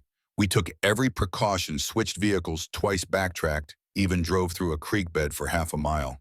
Nobody followed us. Then how did he find this place? Jessica asked. There's only one way to find out, Jack said grimly, checking his weapon. I'm going to talk to him. Jack, no, Jessica protested. It could be a trap. If Blackwood's people knew our exact location, they wouldn't send one man, especially not someone as recognizable as Wilkins. They'd hit us with overwhelming force like at my cabin. Jack adjusted his sling, wincing as pain shot through his injured shoulder. Besides, Wilkins has been my superior for 30 years. I know him. If he's compromised, I'll see it. Mike looked unconvinced but offered no further objection. At least let me cover you from the tree line. Jack nodded his agreement. Keep Lily and Jessica inside, away from windows. If anything goes wrong, take them out through the back head for the ridge. The walk down the access road felt interminable, each step jarring Jack's wounded shoulder despite the painkillers. His mind raced through possibilities. Wilkins had been the one to pass along Henderson's information. Was that a calculated move to track them? Had the chief been part of the conspiracy all along? Or was there another explanation for his presence here alone, miles from his jurisdiction? The police-issue truck came into view around a bend in the road. Wilkins sat behind the wheel, staring straight ahead, seemingly unaware of Jack's approach. Only when Jack deliberately stepped on a branch, creating a sharp crack in the stillness, did the chief turn. Their eyes met through the truck's side window, and Jack was struck by the weariness etched into Wilkins' face. He looked as though he'd aged years in the days since Jack had last seen him. Slowly, deliberately telegraphing his movements, Wilkins opened the door and stepped out, hands visible and empty. Sullivan, he acknowledged, voice gruff. Chief, Jack returned, his Colt held low but ready. Long way from Pinewood. Longer than you know. Wilkins leaned against the truck, studying Jack with eyes that had seen too much over a long career. You look like hell. Been a rough few days. I imagine so. Gunshot wound. Jack didn't answer, instead asking his own question. How did you find us? Wilkins sighed heavily. Process of elimination. When Blackwood's men hit your cabin and came up empty, I figured you'd go off-grid. Remember Johnson mentioning his grandfather's hunting property years ago? Took some digging through old county records to find the location. If you found us, others can too. Not the way I did. I altered the records afterward, buried them deeper. Wilkins straightened. I'm alone, Jack. No backup, no communication with the department. I went fishing this morning, as far as anyone knows. Why are you here? The question hung between them, laden with decades of shared history and the weight of current circumstances. Because I've known you 30 years, Wilkins finally said. Because I sent you to Henderson. Because 3 hours after you disappeared with the Reed woman and the child, Judge Harmon personally called me, pushing for a statewide manhunt. When a family court judge takes that kind of interest in a routine missing persons case, you put it together, Jack surmised. Wilkins nodded grimly. Enough to know something stinks. I started asking questions carefully. Then I found out 2 officers who responded to your cabin after the shooting have been reassigned, all records of the incident classified. That's when I knew I had to find you before they did. What about Mike? Is he compromised? Johnson's clean, far as I can tell, but he's on thin ice back home. Blackwood's pushing hard, trying to paint you both as kidnappers, the woman as an accessory. They've got arrest warrants ready to file, just waiting for the judge's signature. Let me guess, Judge Harmon got it in one. Jack studied Wilkins carefully, searching for any sign of deception. What do you want, Chief? To help. Wilkins reached slowly into his jacket, extracting a thick envelope.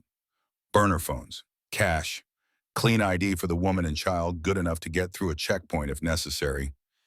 And this, he produced a small leather case, opening it to reveal an FBI badge. My brother-in-law's. He's retired now. Not perfect, but might buy you some leverage in a tight spot. Jack accepted the offerings cautiously. Why risk your career, your freedom for this? Wilkins' weathered face hardened. Because I've been a cop for 45 years and I still believe that means something. Because if what I suspect is happening is real children being exploited by the very system meant to protect them, then I can't look the other way. Not even if it costs me everything. The sincerity in the older man's voice resonated with Jack's own sense of duty. We have evidence, he admitted. Complete documentation of the operation. 26 children, millions in stolen funds, judges and officials implicated across 3 counties. Wilkins let out a low whistle. No wonder they're pulling out all the stops to find you. We're meeting FBI tomorrow in Detroit. Agent Marcus Rivera. I know Rivera. Good man. Wilkins glanced at his watch. You should move soon. I've covered your tracks as best I can, but Blackwood's people are resourceful. They've got state police resources, private contractors, even a helicopter searching the northern counties. Jack nodded. We'll leave at first light. Take my truck, Wilkins offered. Less conspicuous than whatever you're driving. I'll hike out, catch a ride with an old fishing buddy who lives 10 miles east. Chief, Jack began, but Wilkins waved him off. Just get that evidence to Rivera and protect the girl. That's all that matters now. As Wilkins turned to retrieve his personal effects from the truck, a sudden movement in the woods behind him caught Jack's attention. Without conscious thought, he lunged forward, shoving the chief aside as a shot rang out, the bullet whizzing past where Wilkins had stood a heartbeat earlier. Both men took cover behind the truck as a second shot pinged off the metal. Sniper! Jack hissed, his wounded shoulder screaming in protest at the sudden exertion. At least one, possibly more. Wilkins drew his service weapon, peering carefully around the truck's bumper. Northeast tree line, maybe 200 yards. Professional setup.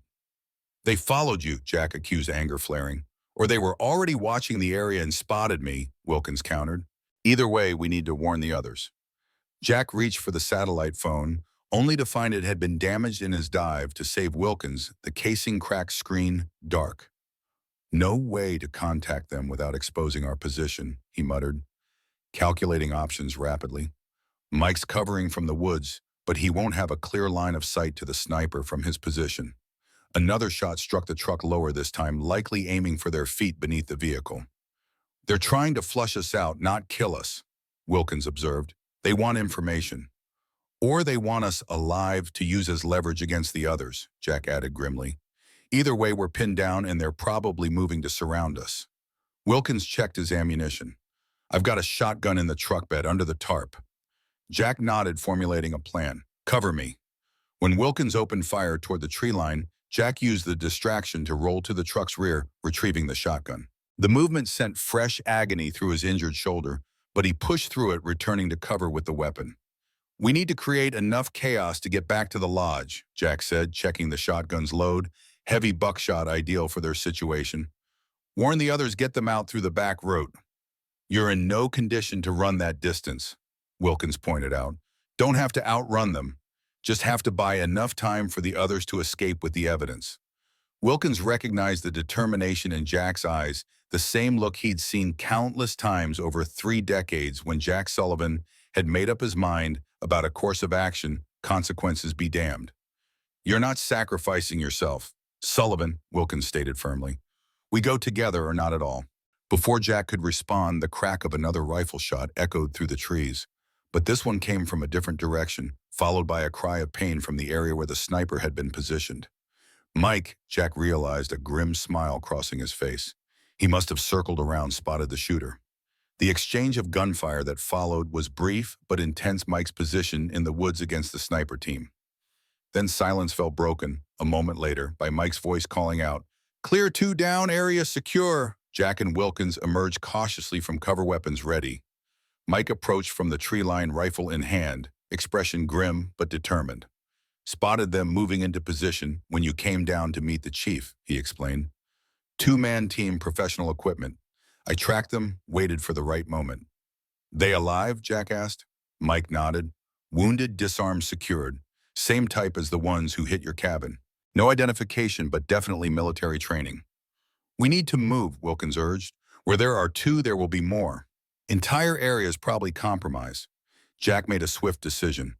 Might get back to Jessica and Lily. Pack only essentials, be ready to move in 5 minutes. Chief's truck, not ours. As Mike sprinted back toward the lodge, Jack and Wilkins approached the captured snipers. Both men lay on the ground, hands zip-tied behind their backs, field dressings applied to non-fatal wounds, one in the shoulder, one in the leg. Who sent you? Jack demanded. But both men maintained stubborn silence. Wilkins knelt, searching their equipment. No phones, no IDs, professional deniability. He held up a small device from one man's tactical vest. But they do have this GPS tracker. Military grade. Jack examined it grimly. They're transmitting their location. Backup could already be inbound. As if to confirm his assessment, the faint sound of helicopter rotors became audible in the distance. We're out of time, Wilkins said, standing. Let's move. They left the snipers secured but hidden no time for proper detention, and killing prisoners wasn't an option regardless of the threat they represented. Back at the lodge, Mike had already prepared for departure. Jessica stood by the door, a backpack slung over her shoulder, Lily at her side with Rose clutched tightly in her arms. The evidence USB drive and documents was secured in an inner pocket of Jessica's clothing. Helicopter approaching from the south, Mike reported tensely. ETA less than 5 minutes. Blackwood's people, Jessica asked. Or state police under their influence, Jack confirmed. Either way, we can't be here when they arrive. Chief Wilkins took charge with the calm authority of decades of command. My truck's fueled up, ready to go. We'll take the North Fire Road. It connects to County Road 27, about 12 miles up. From there, we can reach the interstate, make for Detroit. They'll have roadblocks, Mike pointed out. Not immediately, Wilkins countered. Takes time to coordinate that kind of operation, especially across jurisdictions. We've got a head start if we move now. No further discussion was needed. They abandoned the lodge quickly, leaving behind all non-essential items to maintain maximum mobility. Jack lifted Lily into the truck's extended cab, ignoring the protest from his wounded shoulder. Jessica slid in beside the child while Mike took the passenger seat, Wilkins behind the wheel. As they pulled away from the lodge, the helicopter sounds grew louder, but the dense forest canopy still concealed their position. Wilkins navigated the rough fire road with the skill of someone who had spent a lifetime in wilderness terrain, pushing the truck to its limits without risking a disabling accident. In the back seat, Lily sat quietly, her eyes wide, but her demeanor remarkably steady. Are we going to be okay? She asked Jessica in a small voice. Jessica pulled her close. Yes, sweetheart. We're going to make sure those bad people can't hurt any more children, just like your mom wanted. Jack turned in his seat, meeting Lily's gaze. Remember what I promised you at the cabin, that I wouldn't let them find you. Lily nodded solemnly. I'm keeping that promise, Jack assured her, all the way to the end. The helicopter's thrum faded behind them as they penetrated deeper into the northern wilderness, the truck bouncing over ruts and washouts, but never slowing. Jack knew the danger was far from over Blackwood, and his conspiracy had nearly unlimited resources influence throughout the region, and the desperation of those facing exposure and ruin. But in this moment, speeding away from immediate threat, Jack felt something he hadn't experienced in years: purpose. Crystal clear, undeniable purpose. For too long, he had simply existed, going through the motions of duty without true conviction. Now protecting this child and exposing this conspiracy had awoken the warrior that had always lived within him, the man who had once led SEAL teams into the most dangerous situations imaginable, who had faced impossible odds and prevailed through sheer will and skill. As the truck crested a ridge revealing the vastness of Michigan's northern wilderness spread before them, Jack Sullivan made a silent vow. This would be his final mission, the most important one of his life. And whatever the cost to himself personally, he would see it through to completion. For Lily, for Catherine, for all the children whose lives had been destroyed by greed and corruption, for the sake of justice itself. The truck descended into the valley below, 5 fugitives bound together by circumstance and conviction, carrying with them the evidence that could bring down a criminal enterprise that had operated with impunity for far too long. Behind them, the helicopter circled the abandoned lodge, finding only emptiness. Ahead lay Detroit, the FBI, and the chance, however slim, to finally bring Guardian's honor to the forgotten children. The Detroit Federal Building rose like a fortress of glass and steel against the morning skyline, its windows reflecting the pale autumn sun. Jack Sullivan studied it from across the street, his experienced eyes noting security cameras, guard positions, and potential exit routes.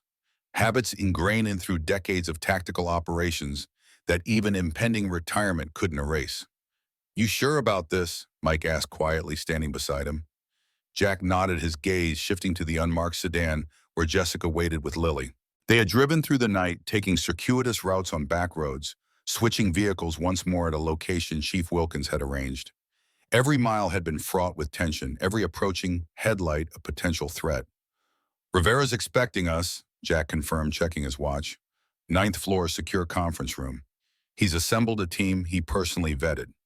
The evidence contained in Rose's hidden compartment, the USB drive and documents chronicling years of systematic exploitation of vulnerable children, now rested in an inner pocket of Jack's jacket. Its weight felt disproportionate to its size, as though the futures of 26 children and the ghosts of their stolen childhoods pressed against his wounded shoulder. Let's move, he decided. Standard formation. I lead you guard the rear. Jessica and Lily between us. Mike nodded, retrieving Jessica and Lily from the car. The little girl clutched Rose tightly against her chest, her solemn eyes taking in the imposing building with visible apprehension. Are the bad people in there? She whispered to Jack as they approached the entrance. No, sweetheart, he assured her, his weathered hand gentle on her shoulder. There are good people inside who will help us stop the bad people. The security checkpoint presented the first hurdle. Jack had been forced to surrender his service weapon before entering federal property, leaving him feeling exposed despite Mike's continued armed presence as an active duty officer. Appointment with Special Agent Marcus Rivera. Jack informed the security personnel, presenting the visitor credentials Rivera had arranged. The guard examined their IDs carefully, Jack and Mike using their real identification, Jessica and Lily traveling under the clean aliases Chief Wilkins had provided. Jack tensed as the guard's gaze lingered on Jessica's documentation, but after a moment he nodded and waved them through. Agent Rivera will meet you at the elevators, he instructed. The main lobby bustled with morning activity, federal employees, visitors, and security personnel moving with the purposeful efficiency of government operations. Jack scanned faces, automatically alert for the slightest sign of recognition or threat. Marcus Rivera waited by the elevators, as promised, a trim, serious man in his 40s with close-cropped, salt and pepper hair and the hyper-vigilant posture of someone who had spent a career in high-risk situations. His expression remained neutral as they approached, but Jack noted the slight widening of his eyes at the sight of Lily. Sullivan Rivera greeted him with a brief handshake. Good to see you alive.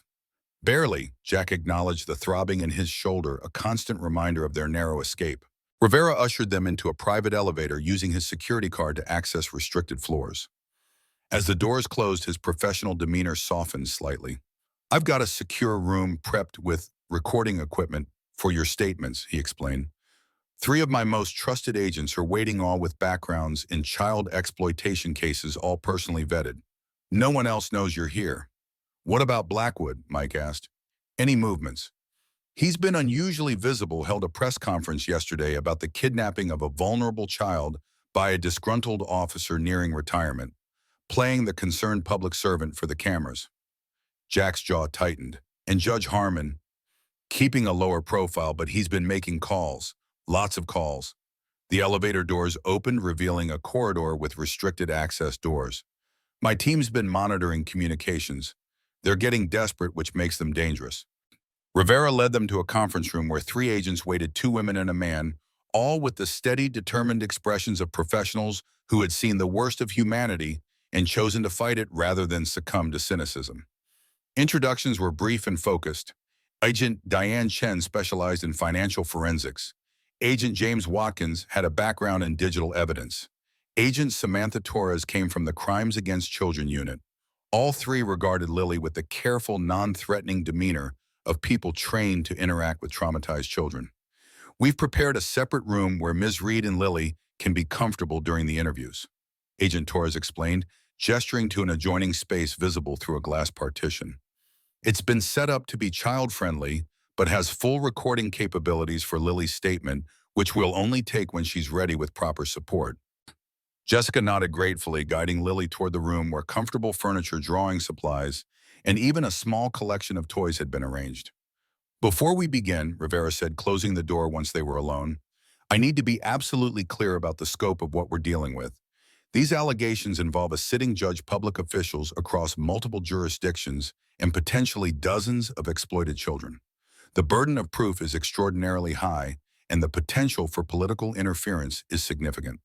Jack reached into his jacket, withdrawing the USB drive and document folder. This should help with the burden of proof, he said, placing them on the conference table. Complete financial records, court documents, communications, and case files for 26 children whose assets were systematically drained after being placed in state custody under fraudulent circumstances. Agent Chen immediately took possession of the materials connecting the drive to a secure, isolated computer system specifically prepared for the evidence. Catherine Reed spent years documenting the operation, Jack continued as Chen began examining the files. She traced the money through shell companies to offshore accounts controlled by Blackwood Judge Harmon and at least 6 other officials across 3 counties. Total estimated theft, Agent Watkins asked, already taking notes. Based on the documentation, approximately $17 million over 12 years, Jack replied. Filtering from children's trust funds, inheritances, and insurance settlements through administrative fees, fraudulent therapeutic services, and investment management costs that were never actually provided. Chen looked up from the computer, her expression a mixture of professional focus and personal disgust. These records are meticulous, detailed enough to establish clear patterns of fraud, money laundering, and conspiracy. What about direct evidence against Blackwood and Harmon? Rivera pressed. Something that puts them personally at the center of the operation. There are recorded conversations, Mike offered. Catherine Reed managed to document meetings between Blackwood and Harmon discussing specific cases and fund allocations. Chen nodded, navigating through the files. Found them, multiple audio recordings, all dated and cataloged with corresponding financial transactions.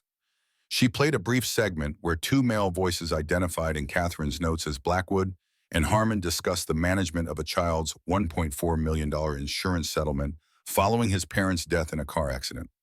Rivera's face darkened as he listened. That's enough to secure warrants, he confirmed. But we'll need formal statements from all of you, especially about the attempts to abduct Lily and then attack at Sullivan's Wharton. For the next several hours, Jack, Mike, and Jessica provided detailed accounts of the events since Jack had found Lily at the abandoned house on Maple Lane. They described the falsified records, the hospital abduction attempt, the assault on Jack's cabin, the evidence discovered in Rose, and their narrow escape from the hunting lodge. Agent Torres conducted a separate, gentle interview with Lily, using specialized techniques for traumatized children to help her describe her life with Catherine, the period after her mother's death, and her understanding of why they had been hiding from the bad man. By late afternoon, a comprehensive case file had been assembled. Agent Chen had traced the financial networks documented by Catherine Reed, confirming the money trails and identifying additional connections not even Catherine had uncovered. Agent Watkins had authenticated the digital evidence, preserving the chain of custody for eventual prosecution. We're ready to move, Rivera announced, returning from a secure call with his superiors. Federal warrants are being prepared for Blackwood, Harmon, and 5 other primary conspirators.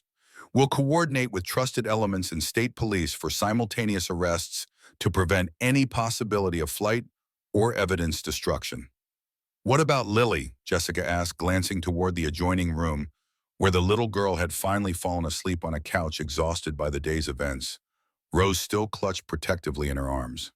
She'll remain under federal protection until the immediate threat is neutralized, Rivera assured her. After that, as her closest living relative, you'll be in position to petition for permanent guardianship. And us, Mike asked, indicating himself and Jack. We'll need you to remain available for testimony, but your official statements have been recorded. Johnson, you'll be placed on administrative leave with full pay pending the investigation's outcome. Sullivan, Rivera paused, a hint of respect crossing his features. I understand you were scheduled to retire this week. Jack nodded, his gaze drifting toward the sleeping Lily. That was the plan. Well, those papers will have to wait a bit longer. You're material witnesses in a federal investigation now. As night fell over Detroit, Rivera's team finalized their preparations for the coordinated arrest planned for dawn. Jack, Mike, Jessica, and Lily were transferred to a secure FBI safe house, an unmarked apartment in a building with restricted access and round-the-clock security. Lily awakened during the transfer, momentarily disoriented and frightened until she spotted Jack, her small hand reaching for his reflexively. It's all right, sweetheart, he assured her as they entered the apartment. This is another safe place, just for a little while. The apartment was a Spartan but comfortable with 2 bedrooms, a small living area, and a kitchenette stocked with basic supplies. Jessica helped Lily settle into one bedroom, while Jack and Mike took positions in the living area, old habits keeping them vigilant despite the federal protection.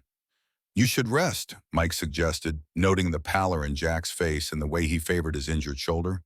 I'll take first watch. Jack shook his head. Not until it's done. They sat in companionable silence, two law enforcement officers bound by shared purpose, and the weight of events neither could have anticipated days earlier when Jack had been counting down his final shifts before retirement.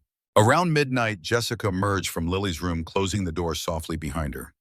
She's finally asleep, she reported, sinking into a chair opposite Jack. This is the first time since we left the hospital that she's actually let go of Rose while sleeping. She feels safe, Jack observed. Children have instincts about these things. Jessica studied him thoughtfully. You're good with her, better than I would have expected from, she caught herself. From a worn-out old cop, Jack finished with the ghost of a smile.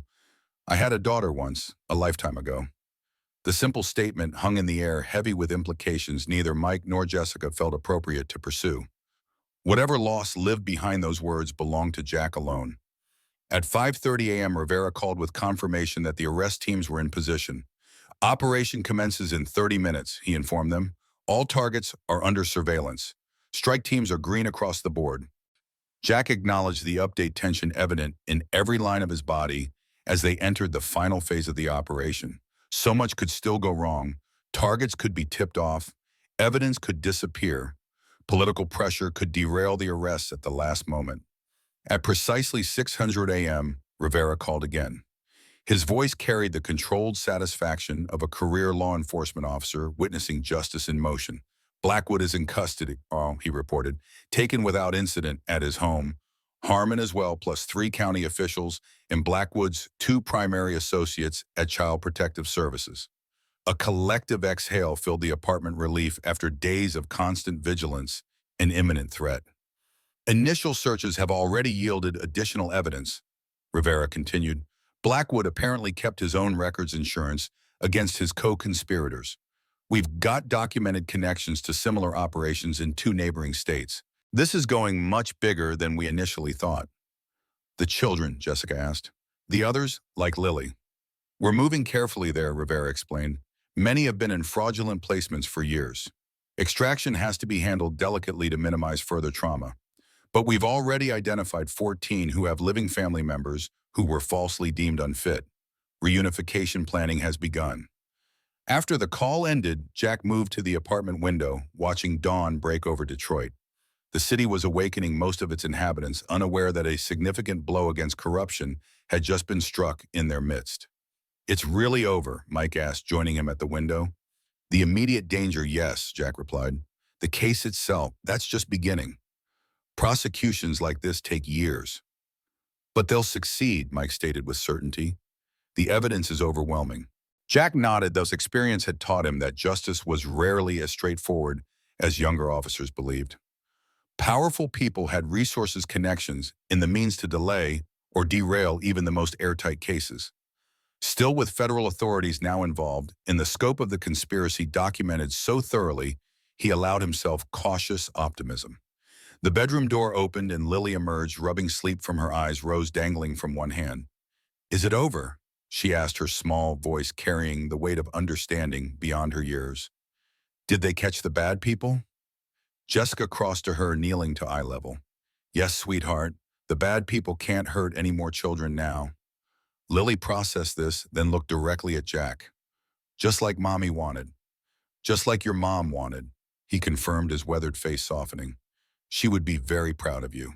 3 days later, with Blackwood and his co-conspirators denied bail and held pending trial, Rivera authorized their release from protective custody. The immediate threat had passed, though federal protection would remain in place during the investigation and eventual prosecutions. Where will you go now? Jack asked Jessica as they prepared to leave the safe house. I've been offered a temporary apartment in the Federal Witness Assistance Program, she replied, until things stabilize and I can formally apply for guardianship of Lily. Jack nodded, a strange hollowness forming in his chest at the thought of saying goodbye to the child who had so unexpectedly changed the trajectory of his final days on the force. As if sensing his thoughts, Lily approached, looking up at him with those penetrating brown eyes that seemed to see straight through his carefully constructed defenses. "Are you going away?" she asked directly. Jack knelt despite the protest from his healing shoulder, bringing himself to her level. "I have to go back to Pinewood," he explained gently. "Help sort things out at the police department. Chief Wilkins will need support dealing with the fallout from all this." Lily considered this, her small face solemn. "Will you visit us?" "If that would be okay with your Aunt Jessica," Jack replied, glancing up at Jessica, who nodded with a warm smile. "You're always welcome, Jack," she assured him. "Without you, none of us would be here." Rivera approached with final paperwork requiring signatures. "One last thing," he said, handing Jack a business card. "My colleagues in the Crimes Against Children Division are expanding their investigative unit. They're looking for experienced officers with your particular skill set, consultant position, flexible hours, something to consider instead of full retirement." Jack accepted the card with surprise. "I'm a bit old for a career change, Marcus." Rivera shrugged. "Experience counts. Think about it." As they parted ways outside the federal building, Jack shook hands with Mike, who was returning to Pinewood under separate transport. "What will you do now, boss?" Mike asked. "Finally take that retirement." Jack glanced at the business card in his hand, then at Lily standing beside Jessica nearby. Rose clutched in her hands a symbol of her mother's love and determination that had ultimately brought down a criminal enterprise spanning multiple states. "I'm not sure retirement suits me after all," Jack admitted. "Might see what other options are available." Mike grinned. "Somehow I'm not surprised." Their goodbyes were brief but heartfelt. As Jack turned to leave, he felt a small hand slip into his. Looking down, he found Lily beside him, her expression earnest. "You know what Mommy wrote in her special book?" she asked. "The one she read to me at night." Jack shook his head. "She said that sometimes angels don't have wings. Sometimes they're just regular people who do the right thing when it's hard." Lily squeezed his hand. "I think you're that kind of angel." The simple statement, delivered with a child's directness and sincerity, pierced through the layers of professional detachment and emotional armor Jack had built over decades of service. For a moment, he couldn't speak, overwhelmed by the unexpected impact of her words. "That's a very nice thing to say." He finally managed, his voice rougher than usual. "Your mom sounds like she was a very wise person." "She was," Lily confirmed. "She said I'd know the good person when they came." And I did. 6 months later, a black Chevrolet Impala from 1967 rumbled up the gravel drive to a modest lakeside cabin. Different from Jack Sullivan's original retreat, this one newer, brighter, with wide windows overlooking the water and a wraparound porch built for peaceful evenings watching the sunset. Jack emerged from the driver's seat, moving with the careful precision of someone still healing from old wounds, but no longer burdened by them. At 68, he carried his age with the dignity of a man who had earned every line on his face, every silver hair on his head. The front door of the cabin opened, and Lily bounded out, now healthier and more animated than the frightened, malnourished child he had found all those months ago. Behind her came Jessica, her smile warm as she waved welcome. "Uncle Jack," Lily called, racing down the steps to greet him. "Did you bring your fishing gear like you promised?" "Would I forget something that important?" Jack replied with mock seriousness, opening the trunk to reveal fishing rods and tackle boxes. "We've got a date with some largemouth bass, remember?" As Jack unloaded his gear, more vehicles approached Mike Johnson's truck, followed by Chief Wilkins's sedan. From the back emerged three more men in their 60s and 70s, Jack's former SEAL teammates who had responded to his call during the confrontation at the hunting lodge. Together, they formed an unlikely extended family, drawn together by extraordinary circumstances and bound by shared purpose. The prosecution of Richard Blackwood, Judge Harmon, and their co-conspirators continued to work its way through the federal courts, with preliminary hearings revealing even more extensive corruption than initially documented. 24 of the 26 children identified in Catherine Reed's files had been located, with 20 already reunited with legitimate family members or placed in properly vetted foster homes. The remaining two, now young adults, had received financial restitution for their stolen inheritances. Jack himself had accepted a part-time consultant position with the FBI's Crimes Against Children unit, lending his experience to cases involving missing children and exploitation networks. The flexible schedule allowed him time for what had become equally important work, helping Lily heal from her trauma and build a new life with Jessica, who had received permanent guardianship 3 months earlier.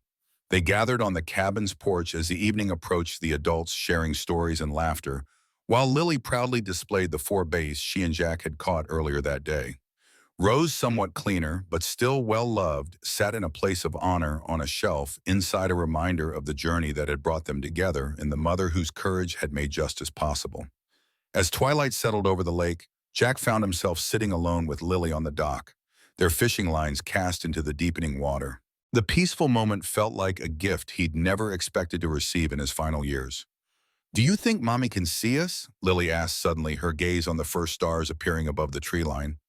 Jack considered the question with the seriousness it deserved. "I believe people who love us that much find ways to watch over us even when they're gone." Lily nodded, satisfied with the answer. "That's what I think, too." They sat in comfortable silence as darkness settled fully over the lake. Behind them, the cabin windows glowed with warm light, voices and laughter spilling out across the water, the sounds of the makeshift family that had formed from tragedy and triumph. "You know," Jack said finally, "your mom was right about one more thing." "What's that?" Lily asked, leaning comfortably against his side. "Sometimes the most important battles are fought not by armies or governments, but by ordinary people who refuse to look the other way when something's wrong." Jack gazed across the dark water, thinking of Catherine Reed's years of careful documentation, her determination to protect not just her own daughter, but dozens of children she'd never met.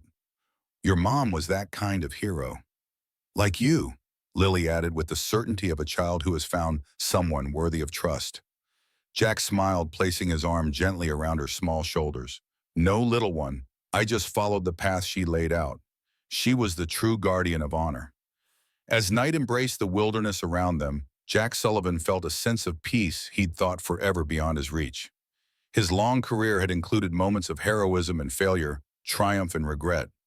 But here, in the simple act of teaching a rescued child to fish under a canopy of stars, he had finally found the purpose that would carry him through whatever years remained. Not in retirement, but in guardianship of Lily, of the memory of her courageous mother, and of all the forgotten children who still needed defenders in a world too often willing to look away.